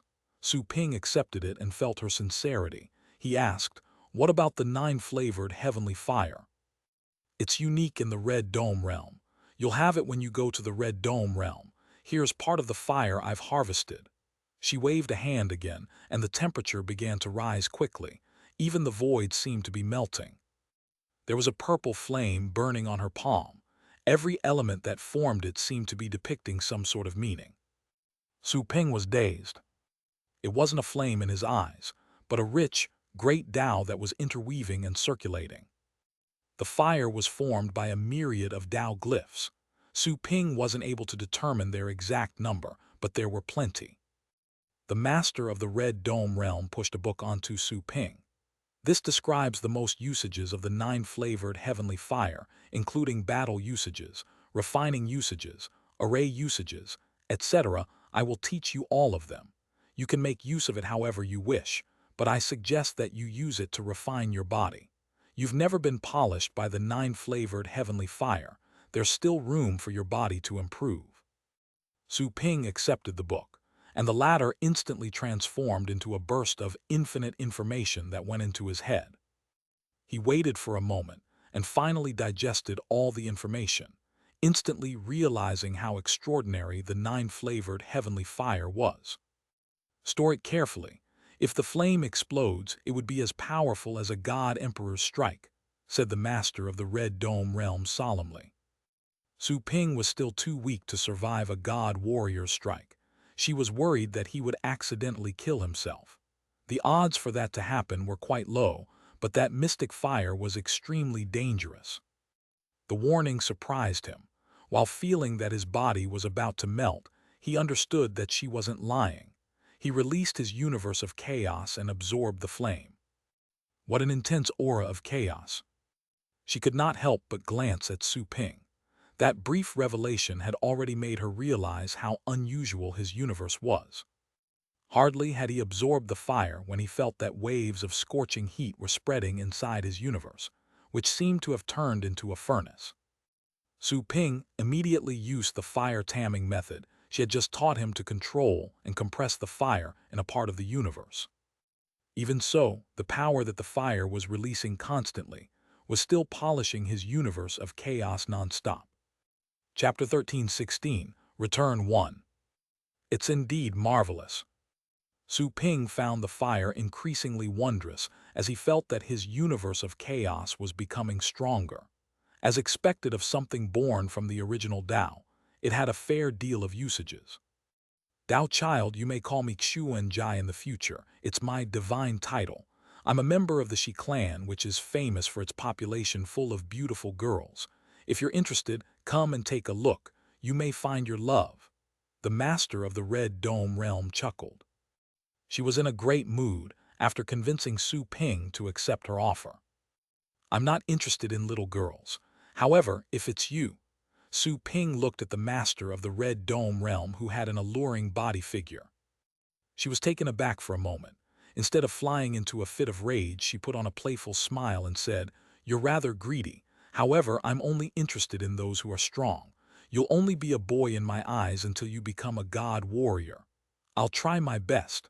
Su Ping opened his hands. His new master of the Red Dome realm smiled and said, "I think highly of your potential." Su Ping nodded and said, "I hope you can take care of humankind, senior." "Humankind is too important for you." Xuanjai frowned. Even though she had reminded Su Ping, he still couldn't stop talking about humankind. Binding himself to his race meant that, even if she convinced the elders of her clan to change Su Ping's bloodline and turn him into a member of the Shi clan, it would be unlikely that he would accept. "My race is where I'm rooted. I cannot abandon it easily." Su Ping chuckled and dropped the subject. He said, "How should I contact you if I want to go to the Red Dome realm?" "Don't worry. There's a teleportation array on your deputy master's badge. It can teleport you from anywhere in this world to the Red Dome realm, as long as you're not in Forbidden Lands," said Xuanjai proudly. Su Ping realized it was similar to the Heaven Path Institute student badge, except it was more effective. After all, it was intended for a deputy master. Such effect was to be expected. Su Ping bid her farewell and then exited that isolated void. He returned to the hall along with the master of the Red Dome realm. At that moment in the hall, less than 1 minute had passed since they vanished. "How did it go?" asked Elder Chan telepathically. He didn't participate in the meeting between Su Ping and the master of the Red Dome realm. After all, it was Su Ping's private business. He was only responsible for hooking them up. "I've chosen her," said Su Ping. At the same time, he thought he should probably throw something out. Elder Chan was rather surprised, not expecting for him to reach a decision after a single negotiation. He asked, "Aren't you going to consider the other two parties? They're both sincere and generous." Su Ping shook his head. Elder Chan noticed his resolution and stopped persuading him. A genius such as Su Ping was not a child. He didn't require his advice on anything. "Guys, the Dao child has decided to join the Red Dome realm. He is now the deputy master of the Red Dome realm and honorable guest of the Shi clan. He's equivalent to a prince of my clan." Xuanjai suddenly opened her mouth, her clear voice echoing in the hall. "I hope that you'll take care of the Dao child when you see him in the future. The Shi clan will appreciate you for that." She was talking about appreciation, but it was a veiled threat in other people's ears. She was declaring her ownership of Su Ping. That result was all too sudden. Many people were surprised. They didn't expect Su Ping to strike a deal with the master of the Red Dome realm so quickly. Nearby, a few more god emperors frowned and glanced at Su Ping in disappointment. They didn't know what Su Ping and the master of the Red Dome realm talked about, but they still thought they could offer something better if Su Ping had given them a chance. While feeling sorry for themselves, they also felt sorry for Su Ping, who was too young to make the best use of his advantage. Some of the god emperors cupped their hands, said goodbye to the elders of the Heaven Path Institute they were familiar with, and escaped into the void. They had shown up for Su Ping. Since the boy had struck a deal with the Red Dome realm, staying longer would be a waste of time. "It seems that the master of the Red Dome realm likes you very much," Elder Chan said to Su Ping. "She rooted for you, but what she said might sound offensive to some people." "I like her a lot too," Su Ping chuckled and said. "She's neat and decisive. We had a pleasant negotiation." Stunned, Elder Chan looked at Su Ping with a strange expression. "By like, you mean?" "I also like you, senior," said Su Ping. Elder Chan felt relaxed after such an answer. He flashed a bitter smile. "Likewise." Several days later, the Tao Child's ritual was already over, and the Heaven Path Institute finally calmed down after the heated gathering of God Emperors. However, everybody had been talking about Su Ping and his feats in the recent news. They didn't know much about Su Ping, except that he had killed a prince of the Rain clan and survived the clan's retaliation. He really succeeded in the challenge. On a certain platform, deep inside the Institute, Tan Xiangyun looked at the two people sitting at the bottom of the monument. One of them was Su Ping and the other was Chen Zai. They were talking about Dao. "I just received a piece of news. Do you want to listen?" said the mysterious genius of the Divine Elephant Clan, who was another Dao child candidate. "Just spit it out."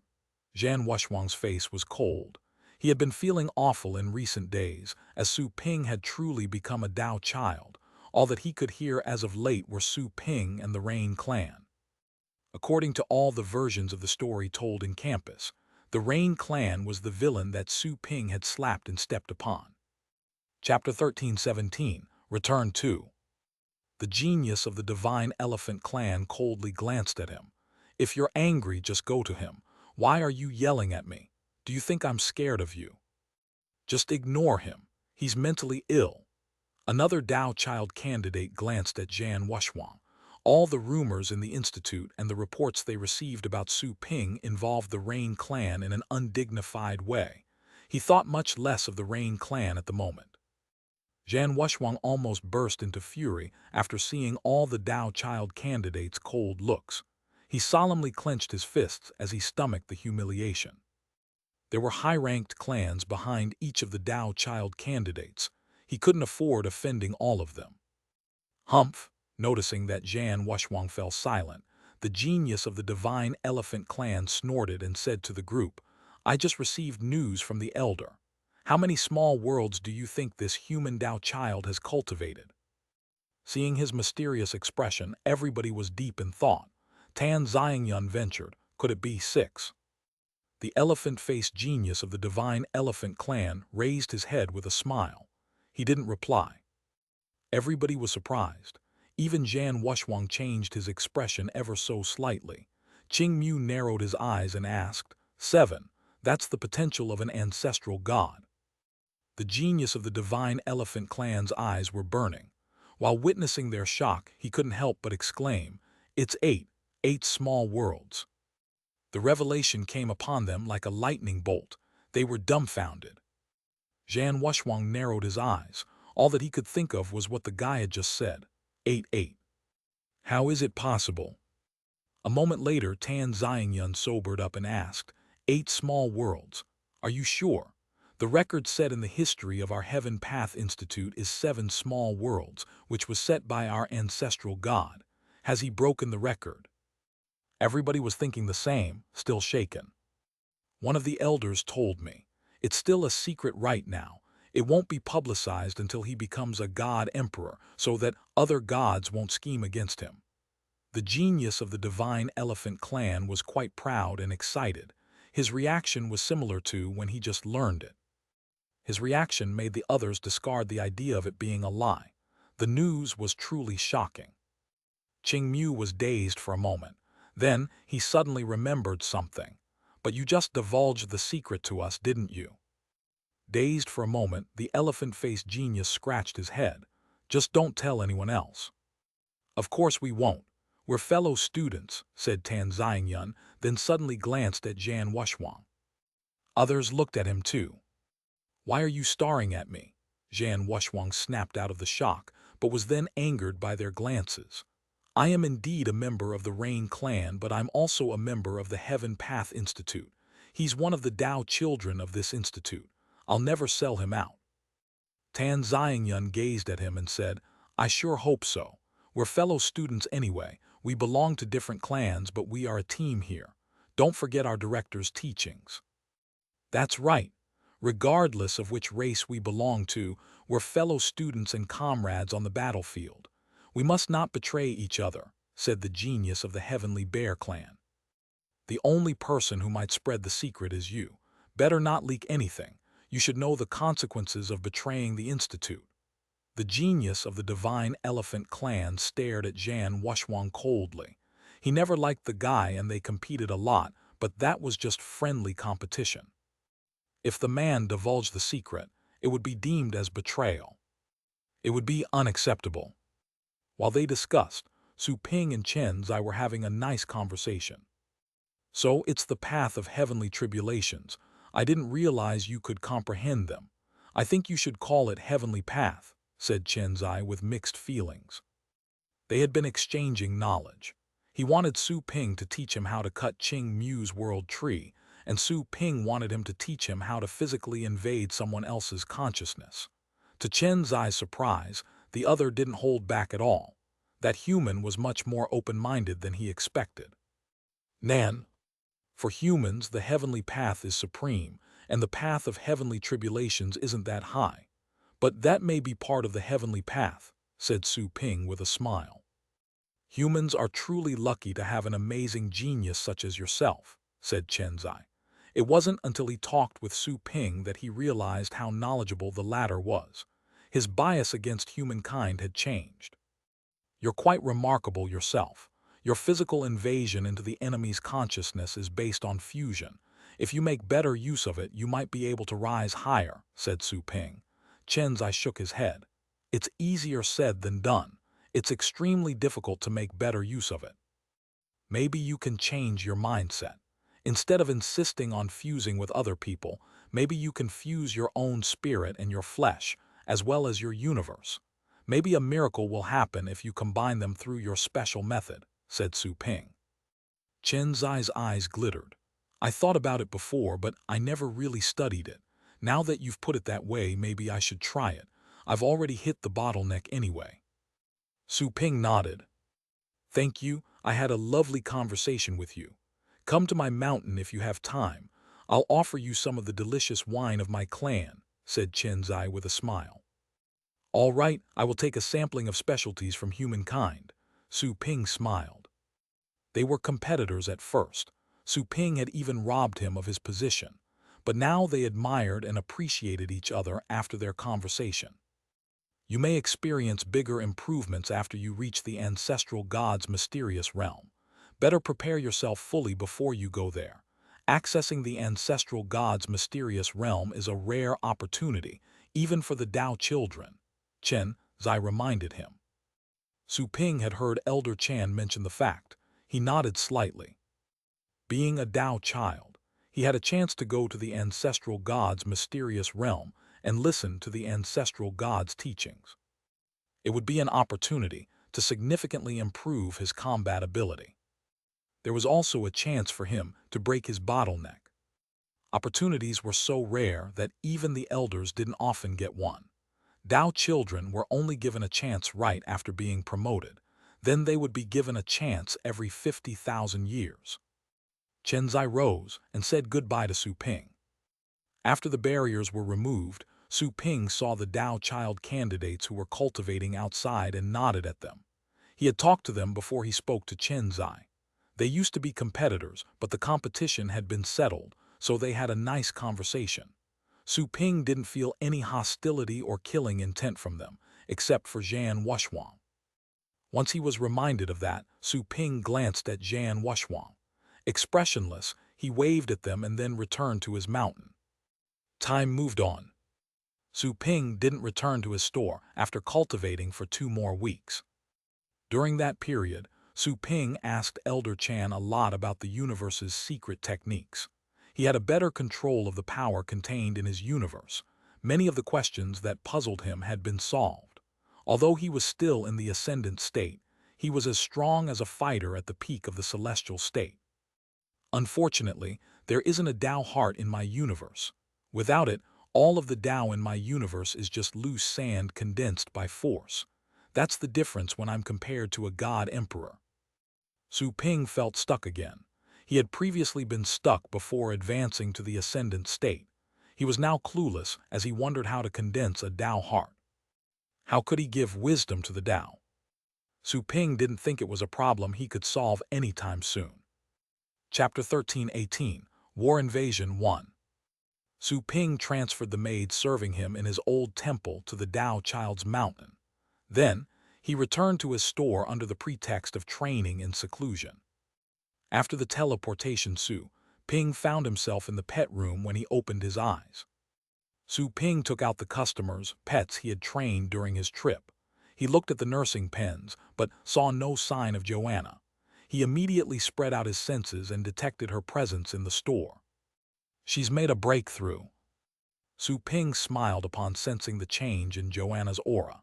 She was a strong god king, even in the Archean divinity. She would be considered a pillar even by the major forces.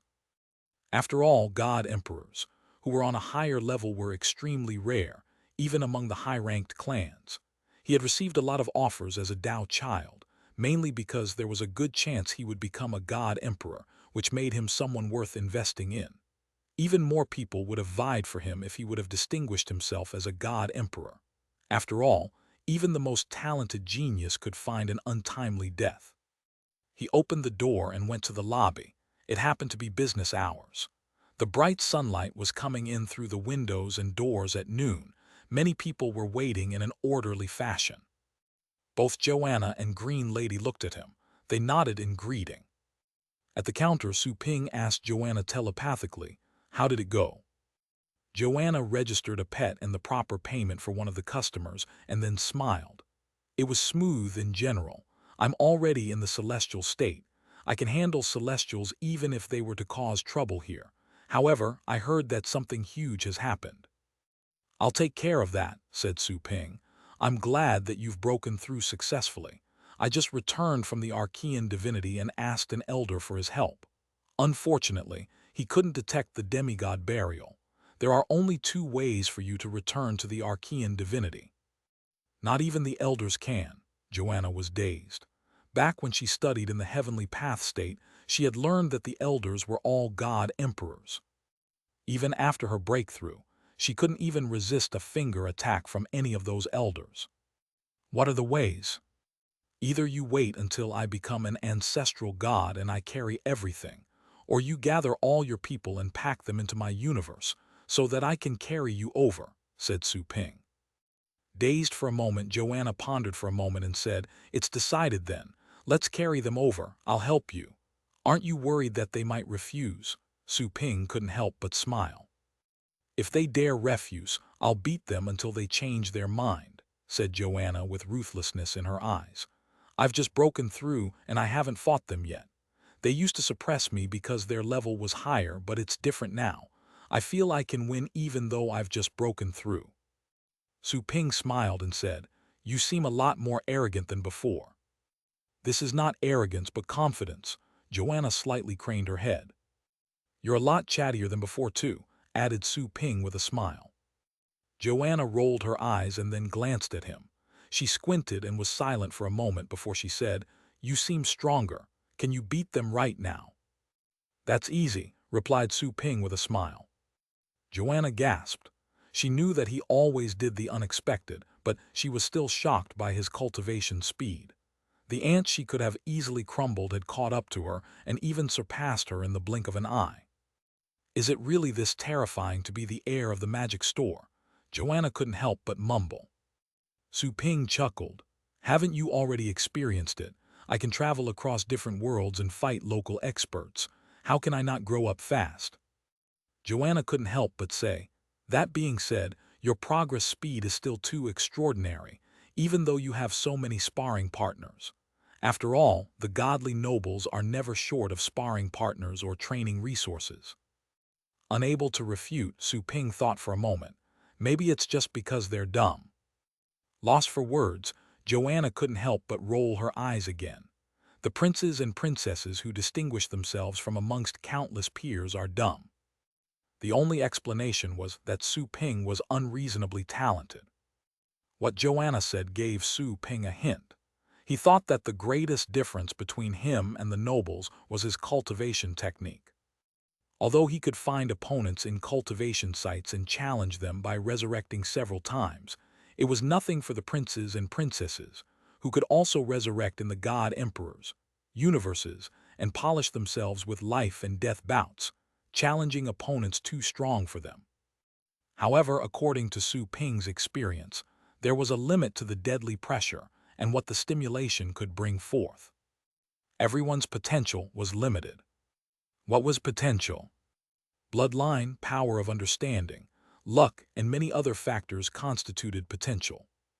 Naturally, all the princes and princesses had the best bloodline. Their power of understanding differed, but not too greatly. Luck only played a secondary role, unless some of them found some unbelievable treasures. After having traveled in so many worlds, Su Ping discovered that his greatest treasure was the cultivation technique the system had offered him. Chapter 1319, War Invasion 2. Resources and bloodline are my own belongings. The cultivation technique counts as the teacher. No matter how smart a student is, they need good teachers to guide them. Su Ping found the Chaos Star chart increasingly more powerful after Elder Chan explained more about the differences amongst God Emperors. The Tao Heart State. Alas, the actual cultivation method is not mentioned.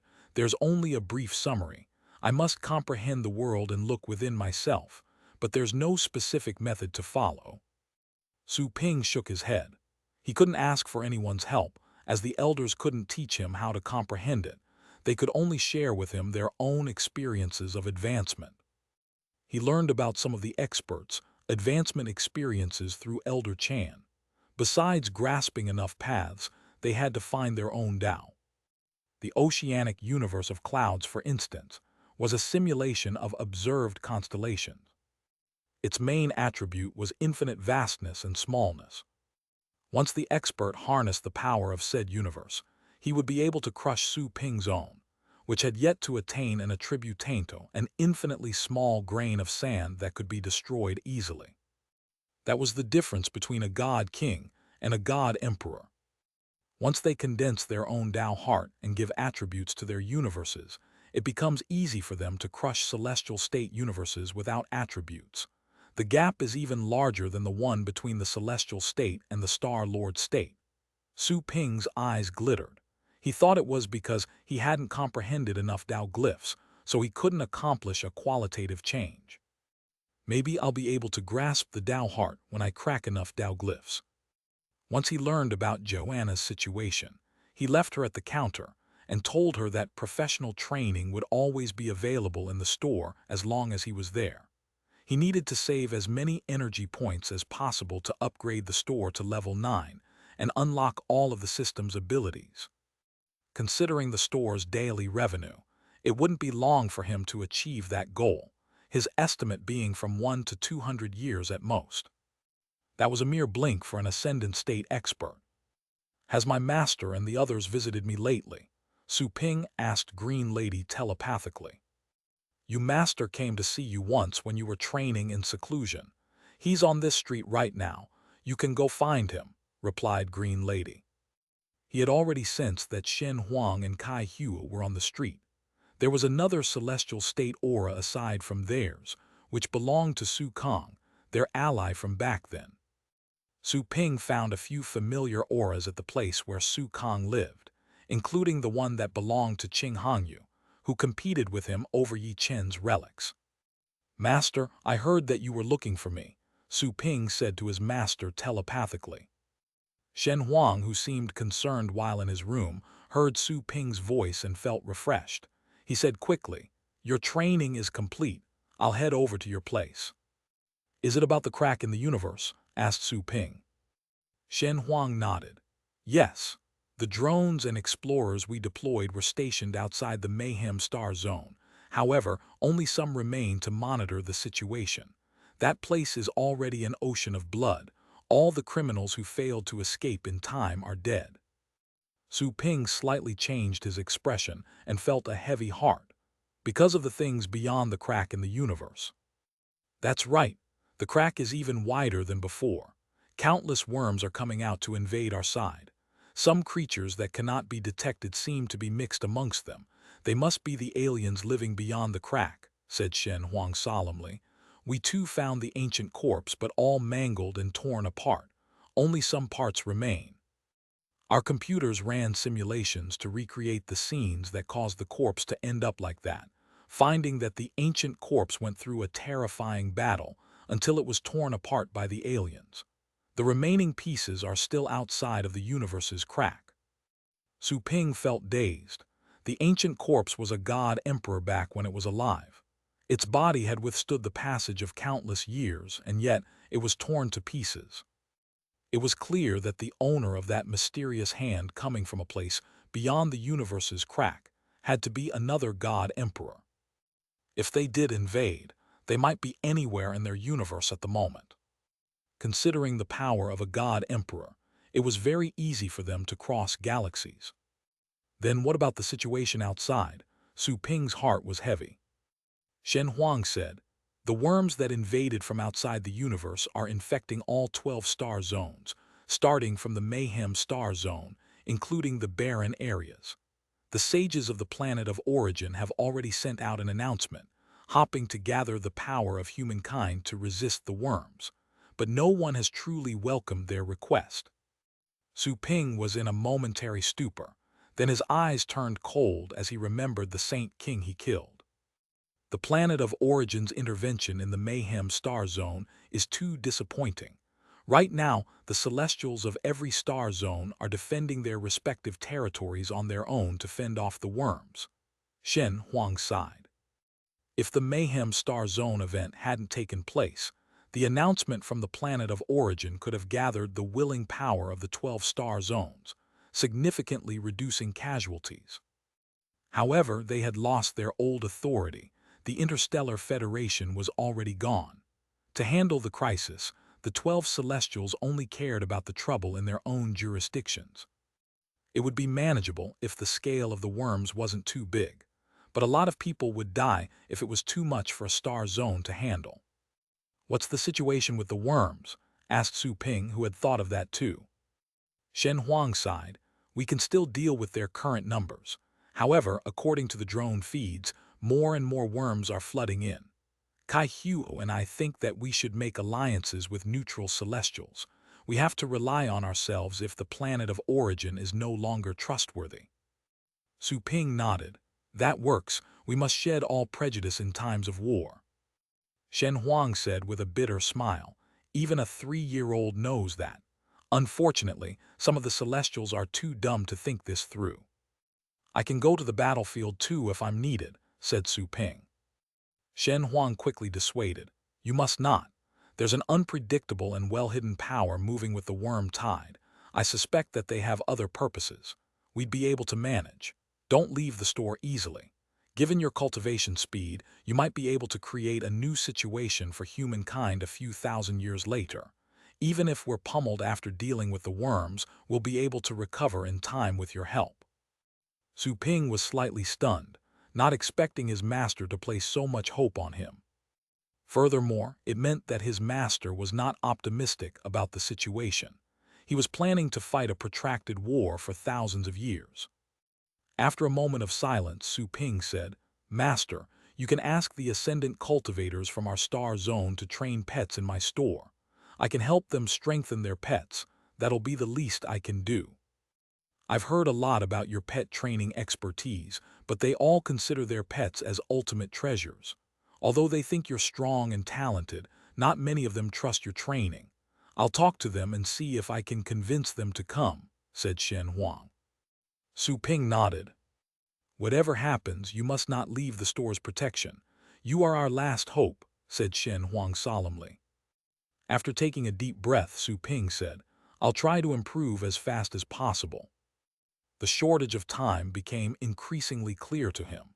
He learned a bit more about the situation outside, and then their conversation ended. Su Ping approached the counter, as he was about to ask Joanna to hand over the pets ready for professional training. He was going to the cultivation sites again. Exactly at that moment, exclamations burst out from the crowd outside the store. There was a riot. Chapter 1320, Return of the Lightning Rat 1. Su Ping was surprised by the crowd. His store was like the central hall of the celestial court at the moment. Nobody dared to cause trouble there. Su Ping spread out his senses and soon noticed the source of the riot. The crowd was dispersing because of fear. There was a short and fat figure crawling quickly on the ground. It wasn't a human being, but a mouse. Lightning rat. Su Ping was surprised to see the lightning rat. He didn't expect to see it again. He remembered it had been waiting outside his store until it met another girl who took it away. It was very likely her pet now. He quickly noticed thick blood matting the rat's purple fur, giving off a strong odor. His heart became heavy, and a dreadful thought occurred to him. The rodent dashed to the store's opening and disturbing the crowd.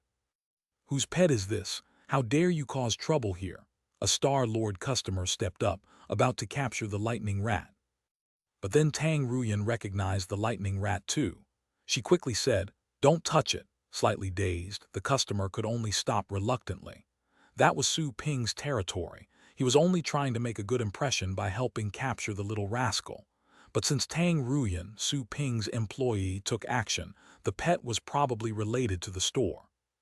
"Lazy mouse, why are you back?" Tang Ruyan walked to the lightning rat in surprise. The lightning rat didn't stop. Right when they were close, it suddenly flashed past her and entered the store. The lightning rat looked around in the store and found Su Ping, who was gazing back at it. The man and the mouse stared at each other. Instantly, bloody tears seemed to be rising in the rat's tiny purple eyes. It suddenly lunged at Su Ping. He simply stared, opening his arms as the purple-colored bolt rushed at him. The smooth fur had turned dry and rough. Some parts had made braids of sorts with the caked blood. However, he gently stroked the creature and cleaned the blood stains. The lightning rat was shivering. Su Ping didn't feel fear but grief. His heart became heavy as he could somehow guess the situation. It wasn't his pet, but it once belonged to his first customer and was the very first pet he trained. Inside the store, the customers looked at the lowly rat in surprise. Su Ping seemed rather intimate as he dealt with that pet. However, they could all tell that the rat's bloodline was mediocre and could only rise to the star state at best. The average strength of the customers in Su Ping's store had significantly improved with time. They were generally between the star state and the Star Lord state. Most customers below the star state had sold their turns to those elites for a good price.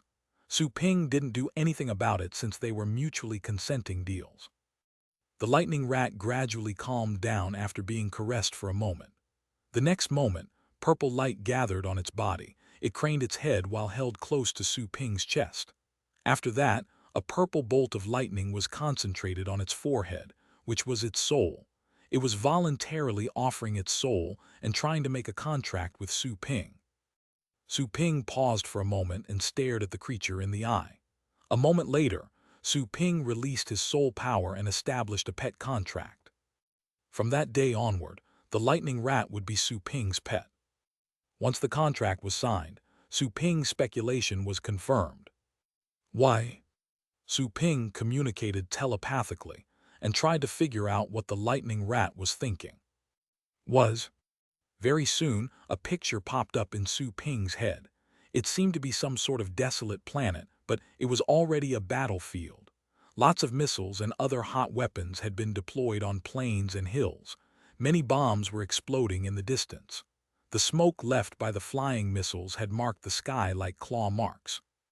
Countless humans were charging with their pets against swarms of worms. Su Ping could easily recognize them. They were void bugs. Most were green and some were silver-colored. On the battlefield, there was a figure who was close yet extremely vague, as if blurred on purpose. All the other people and items nearby were clear, except for that slim figure. His expression changed a bit, knowing it was very likely the lightning rat's memory. The fuzzy figure seemed to be the girl who had recently adopted the little rat. The pet returned without the signs of a contract. Either it had been abandoned by the girl or the girl died. Those scenes made the second alternative the most likely. Su Ping was silent. The lightning rat's first master, the girl named Su Yanying, had died in the war on the blue planet. Its second master had just sacrificed herself in another war. Once the master died, the contract would break, and all memories related to the pet's master would be erased. The lightning rat had waited quietly outside the store, not knowing whom it was waiting for. Finally, a second girl appeared and became its master. However, their lives went permanently in different directions again. Chapter 13:21 Return of the Lightning Rat 2. Su Ping remembered the little skeleton. He knew the feeling very well. The flashback in Su Ping's head ended. He heard the lightning rat squeaking in his arms and sending an overwhelming thought into his head. The emotion transmitted was the will to get stronger. Even though it had forgotten Su Yanying and its second master, they seemed to have planted some sort of belief in its heart. This time, it didn't get depressed or lie down waiting outside the store. Instead, it wanted to bond with Su Ping and get stronger. Based on its own understanding and memories, Su Ping was a terrifying devil. And yet, it had decided to voluntarily join hands with him. Furthermore, it had even forgotten why it wanted to become stronger, or why it was grieving. Nonetheless, it rushed to the scary human and made the choice. Su Ping had no idea why that obsession lingered in its head, even though it had lost its memories, but it didn't matter. Su Ping hugged the lightning rat and mumbled, "You've fallen too far behind. I'll be more cruel and strict to train you. I won't let you lose another master." The lightning rat shivered after hearing what Su Ping said, as if some of its bad memories were triggered. It didn't struggle, though. Instead, it craned its head and squeaked, as if it was expressing a fearless stance.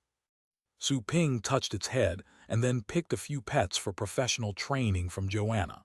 He then went to the pet room and teleported to a cultivation site. This time, he picked the Golden Crow's world. That top cultivation site was too hard for the lightning rat, but Su Ping chose it for other purposes. He went there to ask the Golden Crows about ancestors and the 9-flavored heavenly fire. The Golden Crows were definitely the best specialists when it came to fire. Su Ping felt that his Golden Crow bloodline was somehow activated when sealed the 9-flavored heavenly fire in his universe of chaos. It was as if it were about to swallow the fire. Still, he knew such an idea was impossible. He would only get himself burned in the end. "Come on out." Su Ping summoned the lightning rat and his other pets. The random teleportation took them to a desert. Having gone to the Golden Crow's world several times, he found that most places were deserts and hills, probably because of the scorching environment. Very few plants grew. Those that did survive were mostly blades of divine grass and trees. The lightning rat jumped out of Su Ping's contract space and became wary again, rolling its eyes and looking around again. The familiar feeling, as if etched to its genus return to the small critter right then. It could not help but shiver and desire to flee. The reaction stopped quickly after. For some reason, there was a thought in its head. It wanted to get crazy strong no matter what. The thought was deeply implanted in its heart, like the constant reminder of a blade on top of its head. It could not go against the thought. The only option was to grimace and obey. Su Ping's eyes glittered as he felt the rodent's reaction. The little one would have already cowered seeking protection next to his feet, only to be kicked away. However, it was only grimacing while standing on its own at the moment, as if hesitating and struggling. In any case, it didn't back down and dodge. An aura was approaching their location in the desert. Su Ping had already discovered it was a Star Lord beast. However, it was much more terrifying than the Star Lord beasts outside. After all, most of the ancient mythical creatures from that world had chaos power in their bodies. Even the beasts of the Archean divinity would be hard-pressed in a competition. "Now," Su Ping instantly asked the lightning rat and the customers' pets to charge forward. As for the Inferno Dragon and his own pets, they stayed. They were strong enough to fight ascendant mythical creatures. It wouldn't be fair if they fought that tiny beast. Su Ping discovered that the lightning rat was leading the charge. It burst out electricity with erect fur, showing a star-state cultivation. It approached the local beast with a gait that fused the truth of space, then unleashed hundreds of lightning bolts towards the enemy. The local beast wasn't easy to mess with. It resisted the lightning bolts with a hard shell, and then charged back at the lightning rat. After a boom, the rodent was hit by the beast's pincers. It fell into a pit like a sandbag and rolled for hundreds of meters. However, the pets in training caught up before the enemy creature could give chase, and a chaotic battle burst out. The little rat rose from the ground, not taking any time to rest. Lightning fluctuated even more dazzlingly, and its purple eyes turned bloodshot. It screamed and rushed forward again. Wounded, counterattack, wounded again, charge again. The process repeated. The same applied to the other pets, the only difference being that the lightning rat was acting on its own, while the others were compelled by Su Ping's secret training technique. Su Ping started to brood as he witnessed how the rodent was going all out. He didn't order it to stop. Instead, he controlled the other pets and allowed the lightning rat to take the aggressive attacks. A long time later, the tiny beast was finally exhausted and was about to flee. Su Ping easily killed it with one finger. Then, he squeezed it, turning a more than 200 meters long being to a meatball 2 centimeters in diameter. All the impurities were removed.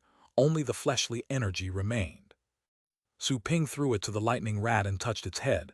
Just eat more, you'll grow stronger soon. The little one seemed to have understood, as it quickly swallowed the meatball. Its wounds healed at a fast rate. Su Ping also imparted the great paths he had comprehended to the little pet and helped it establish small worlds. While the pet digested and absorbed the meatball, Su Ping embarked on the training journey for all those pets. A few days later, Su Ping ran into a patrolling golden crow and spoke about his purpose. To Su Ping's surprise, it recognized him and instantly led him to the ancestral tree of the golden crows. Su Ping had complicated feelings as he neared their place. As he looked at the boundless, tall trees and the powerful golden crows perched on the branches, he could not help but wonder if he could crush the invading worms as soon as he took those powers back to his universe. "You're finally here, huh?" A brilliant figure flew closer. It was another golden crow, but it was clearly more slender and honorable than the average creature. Its every feather was perfect, like a natural engraving. After landing, it transformed into a gorgeous girl, who was none other than Dickyong. Dickyong felt something unusual the moment she saw Su Ping. She stared at him for a moment and was quite astonished. Su Ping seemed to have changed greatly since his past visit. "You've broken through." Dickyong found it hard to believe. How long has it been? Su Ping's speed of cultivation was even faster than hers. Sort of. It wasn't until Su Ping saw her that he realized he had forgotten something. "Sorry, I forgot the movies I promised you. I'll definitely bring them next time." "Then why are you here?" Dickyong eyed Su Ping and said, "There seems to be a very special power in you. It's vigorous and may burst out any time." "You mean my sexuality?" "Bah," Dickyong spat and rolled her eyes. "You have a purpose every time. Tell me about it. What is it this time?" Su Ping waved a hand, and the void parted to reveal an opening to his universe of chaos. The 9-flavored heavenly fire could be seen locked inside. It was like a scorching star floating in a dark space. "I want to learn the power to control fire," said Su Ping outright. Chapter 1322, Heavenly Fire 1. "That's Heavenly Dao Fire." Dickyong gazed at the 9-flavored heavenly fire and her eyes widened in shock. She couldn't help but glance at Su Ping. "Where did you get it? Didn't they already ban it? Has it been found again?" Su Ping was stunned. "Heavenly Path Fire. I acquired it from another universe where gods gather. It's known as the 9-flavored heavenly fire there." Su Ping looked at Dickyong and asked, "What do you mean by banned? And who are they?" "Gods." Dazed, Dickyong looked at the hopping fire in the universe of chaos. "What are gods? I've never heard of them. Do they descend from some sorcerers? 9-flavored heavenly fire. Might as well call it the 9-realm heavenly fire. After all, it contains the power of the original 9 realms." "The original 9 realms?" Su Ping looked at her in surprise, feeling that he was touching upon yet another ancient secret. He wasn't surprised to find that she didn't know gods. After all, the golden crows had been secluded for a long time. It was normal to be unaware of the outside world. Dickyong snapped out of her pondering and shook her head. She stared at Su Ping and asked, "Where did you get the heavenly fire? How are things outside?" "Just like I said, I acquired it in another universe from the gods." Seeing how serious she was, Su Ping asked, "Is there anything unusual about this thing?" "This is the fire they control. It can burn through all worlds," said Dickyong solemnly. "The appearance of heavenly fire is the sign of a catastrophe. You haven't seen them. Right? You would have died if you had. They must have left this fire when they walked. It is indeed rather weak right now." Who do you mean by they? I can't tell, said Dickion gloomily. I'm too weak to tell you their names and deeds. If I do, they will sense me and track me down all the way to our ancestral planet. You can't even talk about them. Su Ping was stunned. What kind of power was that? He was sort of a god king at the moment, but he wouldn't know if anyone badmouthed him beyond his perception range. He couldn't even imagine how they could know that. I'll take you to the elder, he can tell you more. Dickion suddenly pulled Su Ping's arm and glanced at the fire in his universe of chaos. You want to control the heavenly fire. How bold of you. You'd better block it and never show it again. Well, he was surprised to see how upset she was, terrified even. However, he knew she definitely had a good reason for that. There was a chance that such a fire originated from a place more powerful than the Golden Crow world. The Golden Crows had probably been forced into self-seclusion because of that powerful faction. Was it the power behind the master of the Red Dome realm? Su Ping shook his head, denying the possibility. Even if the master of the Red Dome realm was backed by one of the 7 clans, it wasn't nearly enough to scare the Golden Crows. Moreover, not even the whole godly realm was enough to scare the Golden Crows. After all, the Crow elders were already comparable to ancestral gods. And Su Ping had seen 3 of such elders. The Golden Crow's ancestor, whom the 3 elders revered, was an even more unimaginable being. Su Ping reached the crown of the holy tree soon after. There was an extremely thick branch that was like a vast world. Actually, every leaf of the holy tree contained boundless time and space. At the end of the branch was a nest palace. Su Ping had been there once. At that moment he flew with Dickion and soon reached the nest palace. 2 Golden Crow guards were watching over the place. They were enormous. Su Ping then found that they were both god emperors, much more terrifying than the elders he had met in the Heaven Path Institute. I need to speak to the elder for an urgent matter, said Dickion in a hurry. The 2 Golden Crows looked at each other. One of them said in a low voice, Please wait for a moment. I will immediately report the matter. The chief elder's old voice resounded. That won't be necessary. Just let them in. Su Ping then felt that he was enshrouded by some sort of power. The scenery changed and he found himself inside the nest palace. There was a boundless universe inside, where countless stars shone brilliantly.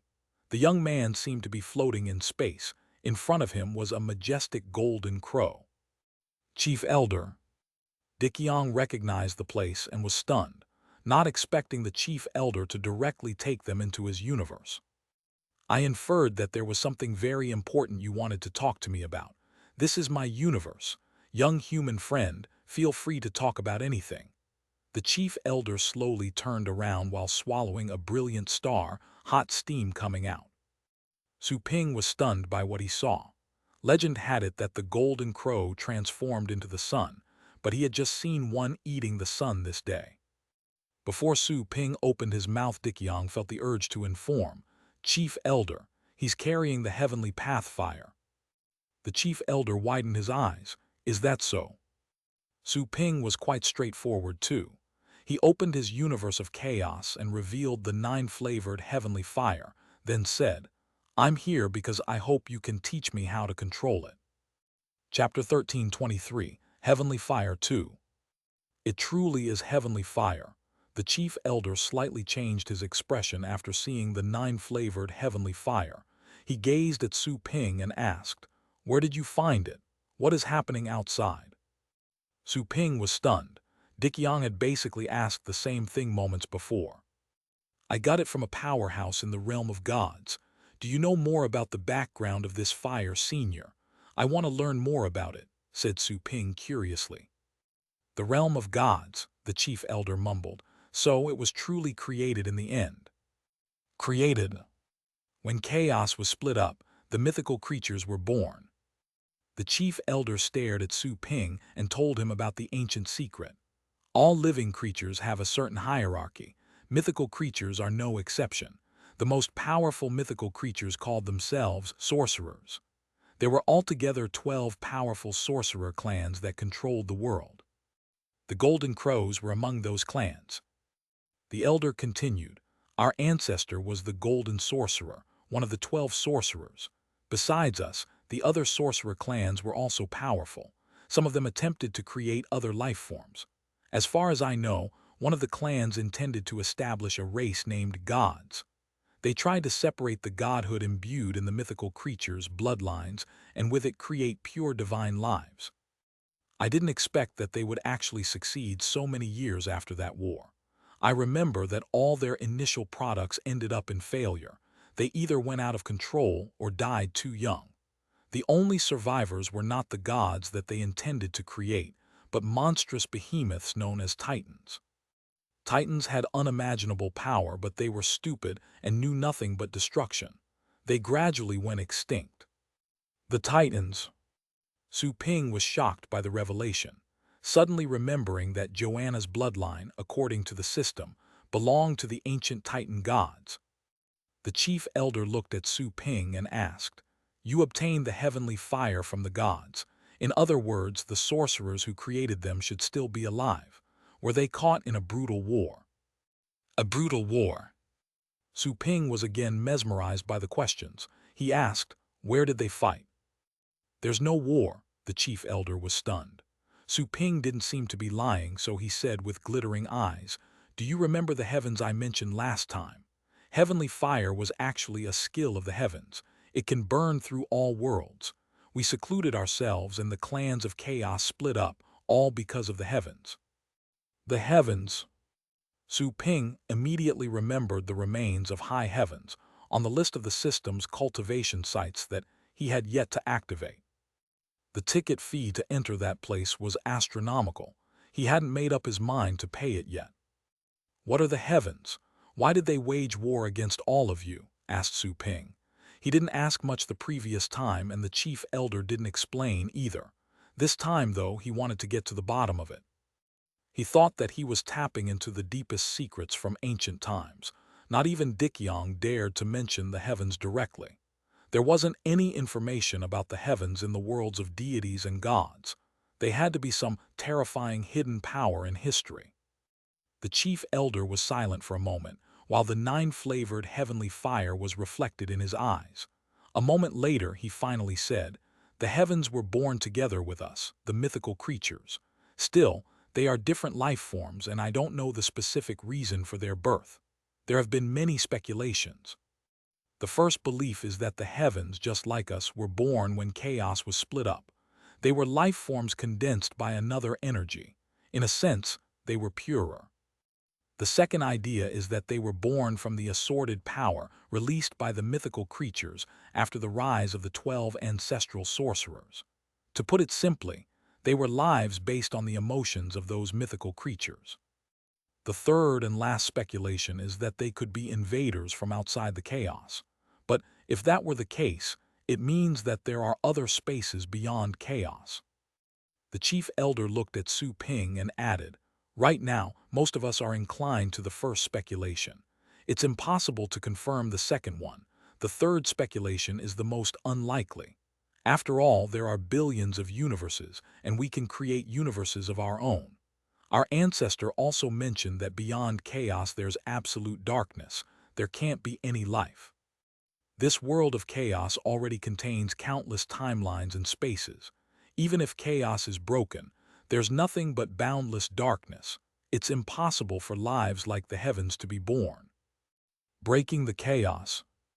Su Ping was shocked by the idea. It was hard for him to imagine what kind of being the Golden Crow's ancestor was.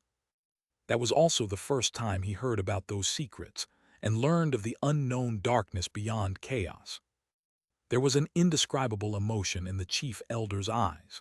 Back in the age dominated by the 12 ancestral sorcerers, the heavens appeared out of nowhere and fought against us, all with the objective of destroying us and reigning over chaos. Countless mythical creatures perished in the war. The heavens suffered heavy losses too. He seemed to be both grieving and somewhat afraid. The elder's eyes left Su Ping in shock, finding it hard to imagine that an ancestral god would be afraid just by recalling the past. How shocking and gruesome was that big war. While the ancestor fought with all his strength, we reached this place and secluded ourselves from the world. We hate to admit it, but we know that it's impossible to beat the heavens." His words hammered Su Ping's heart with a heavy hand, somehow feeling that his blood was becoming solid for a moment. Then it flowed in reverse, while boiling and burning again. His feelings were troubled based on the shared information. Considering that the heavenly fire has reappeared, it means that not all heavens perished. Some of them are still alive. The chief elder looked at the heavenly fire with a conflicted expression.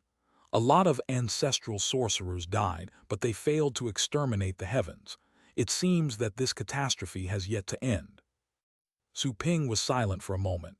He asked, "Senior, why did the heavens fight you, just to reign over chaos? Would they need a better reason?" The chief elder looked at Su Ping. The latter was at a loss. "If the heavens do reappear, the gods you visited must be in grave danger. It would be for the best not to go there again. The heavens won't spare you if they ever saw you.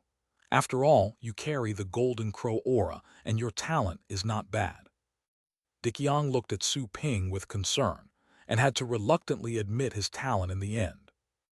The latter was silent for a moment, then suddenly remembered that a war had burst out in the Archean Divinity II, one that almost destroyed the Heaven Path Institute.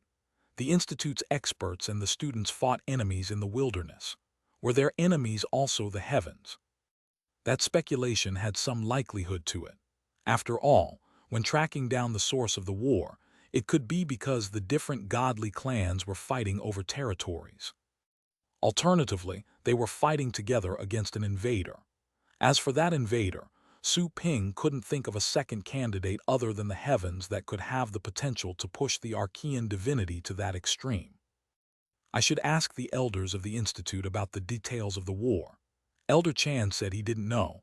"I don't believe that the rest of the elders are equally unaware. If there's no choice, I can always search the library." Su Ping's eyes glittered. The matter was of critical importance to him. Once confirmed, he had a terrifying follow-up speculation. "Young human friend, you've come to visit us many times. I am sure that there has to be an unimaginable being protecting you. That being can even hide from the heavens." The golden crow stared at Su Ping and said, "It's fine for you to control the heavenly fire, but you must use it with great care. I will teach you how to control it, and I will also give you a drop of the ancestor's blood." Chapter 13:24. The Golden Crow's Ancestor 1. Blood from our ancestor. Nearby Dikyang lost her cool and said in bewilderment, "Chief Elder, you're giving him a drop of the ancestor's blood. Not even the strongest warriors of our clan have ever received such a gift.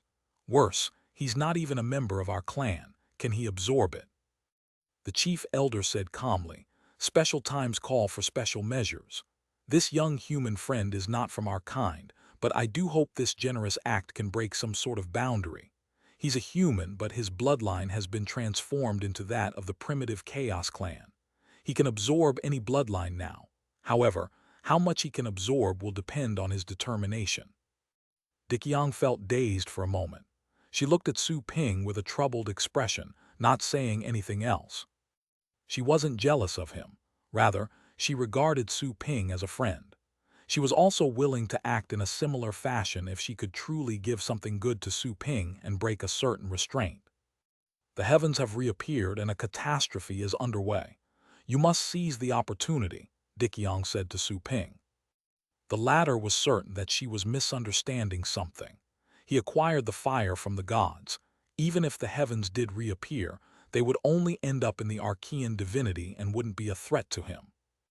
In any case, judging by their reaction, it was necessary for him to return to the Archean divinity and learn about the background of the nine-flavored heavenly fire.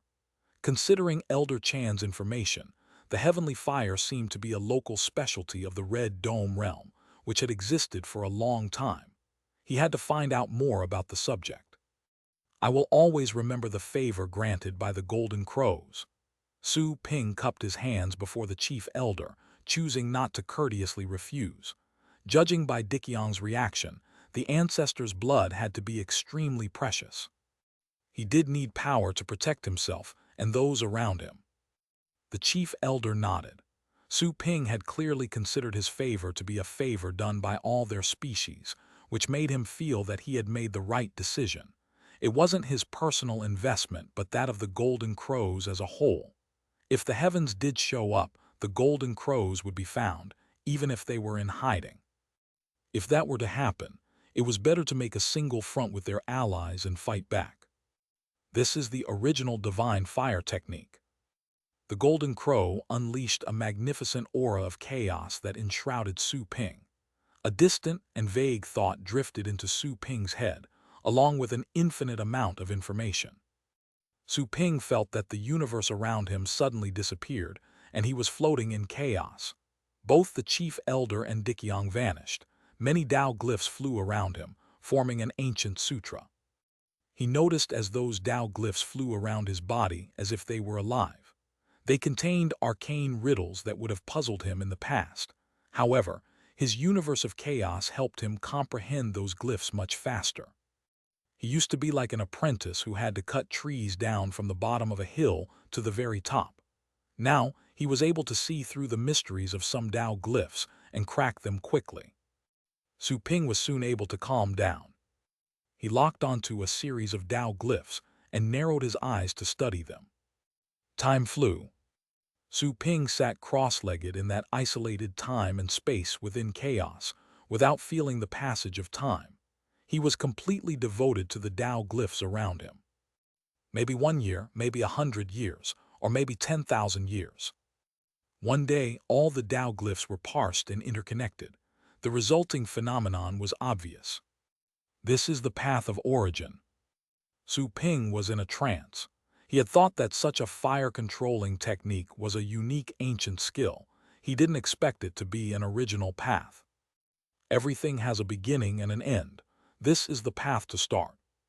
There's the start of fire, water, wind, and void. All of them can be controlled with this path. The longer he studied it, the clearer it was to see how powerful the technique imparted by the Chief Elder was. There had to be secret techniques to control wind and void too. They had the same foundation.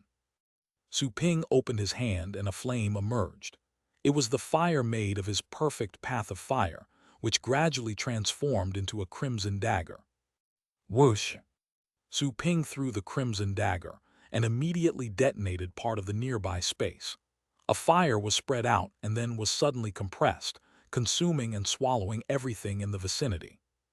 Su Ping's eyes were glittering as he sensed the terrifying destruction. The fire itself would have been as destructive as the attack of a normal celestial. However, adding the control brought by the original divine fire technique, it was as powerful as a peak celestial strike. Su Ping believed that such a casually thrown attack was unstoppable for most celestials. It could have crushed more than half of the god kings in the Archean divinity.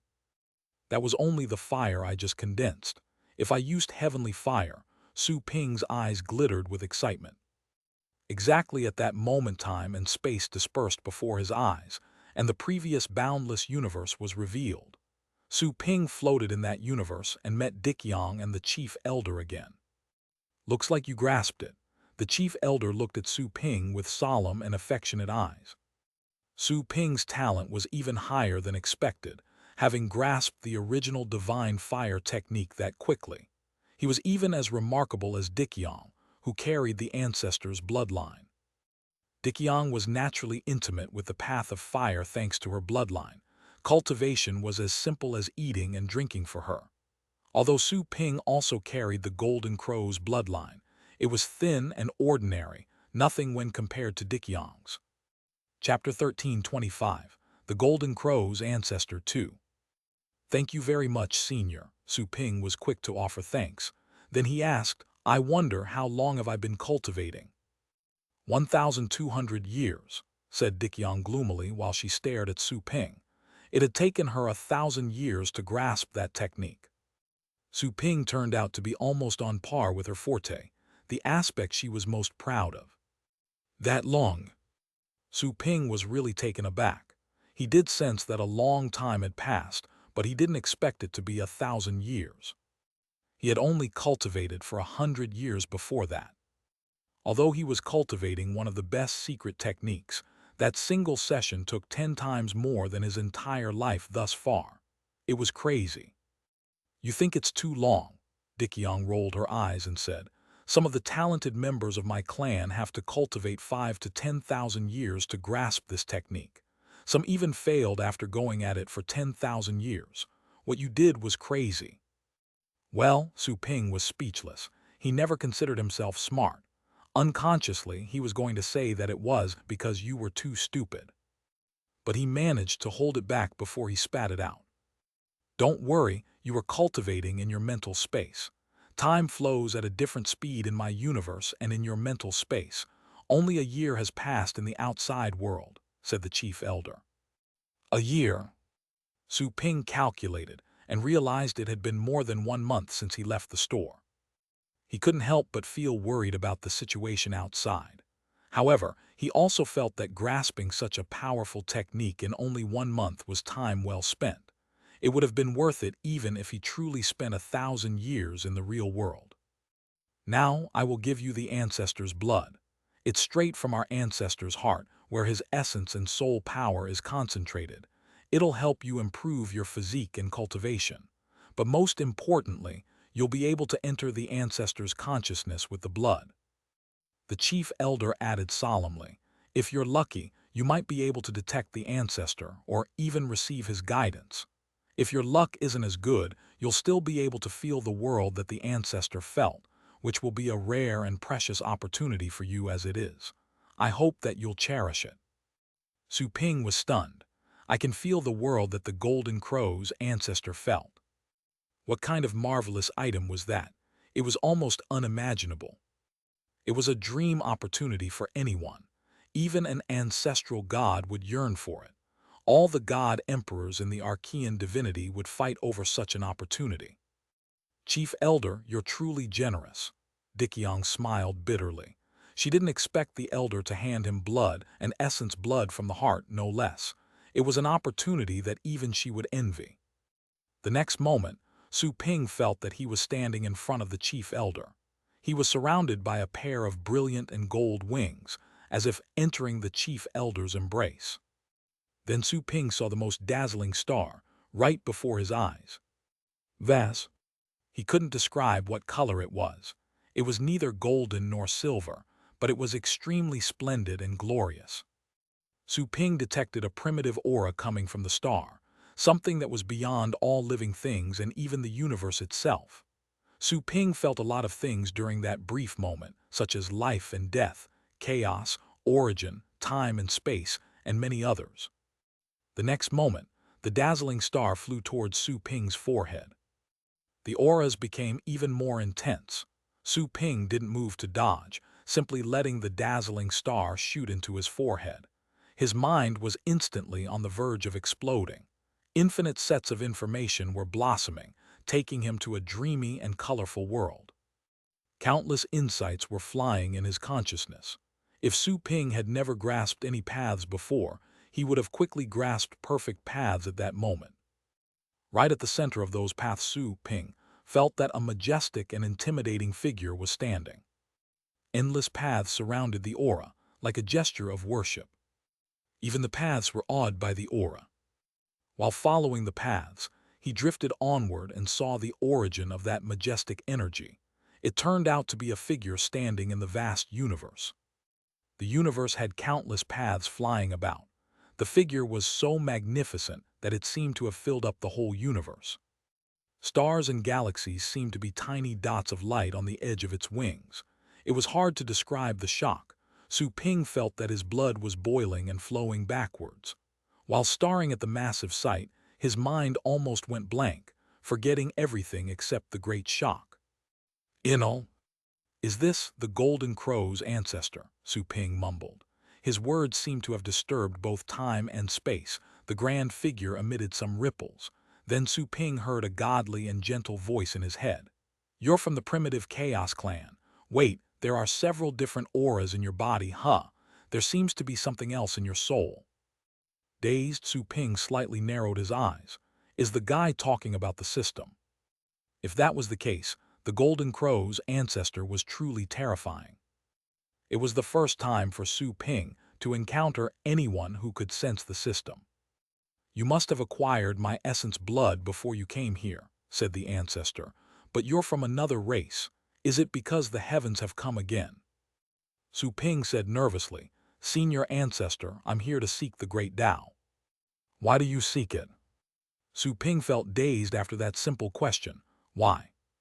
"I hope to protect my family and friends," said Su Ping truthfully after giving it some thought. It would sound unconvincing if his claim was to save the world. "Just your family and friends? That's too short-sighted."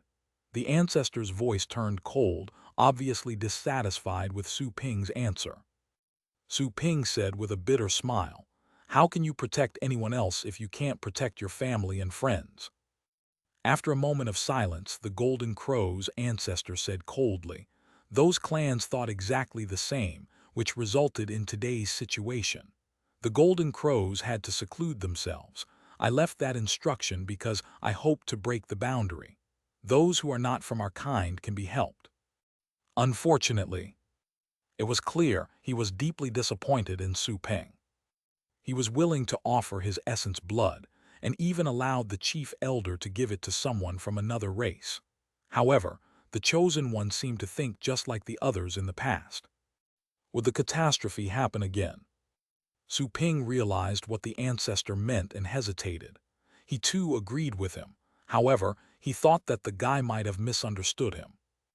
The little skeleton and the lightning rat were also both aliens for him. Furthermore, considering his current bloodline, humankind was just as alien. Still, they were compatriots, partners and trusted friends in his eyes. His definition of family and friends was different. "Fine, I'll grant you a gift now that you're already here. Since I decided to break the boundary, I'd better see through the end of it." The ancestor didn't criticize Su Ping further. Although disappointed, he decided to help him. After all, his original thought would be ridiculous if he changed his mind just because of Su Ping's opinion. Before Su Ping could put in a word, edgewise dazzling light burst out of the Golden Crow's ancestor. Su Ping instantly felt he was consumed by flames, like being burned alive. The situation didn't look like an opportunity. It felt more like a punishment. "Your universe is similar to the original. That's one of the best even in the time of chaos. I'll show you 3 unparalleled Tao hearts. Feel free to pick any of them and see if you can comprehend it."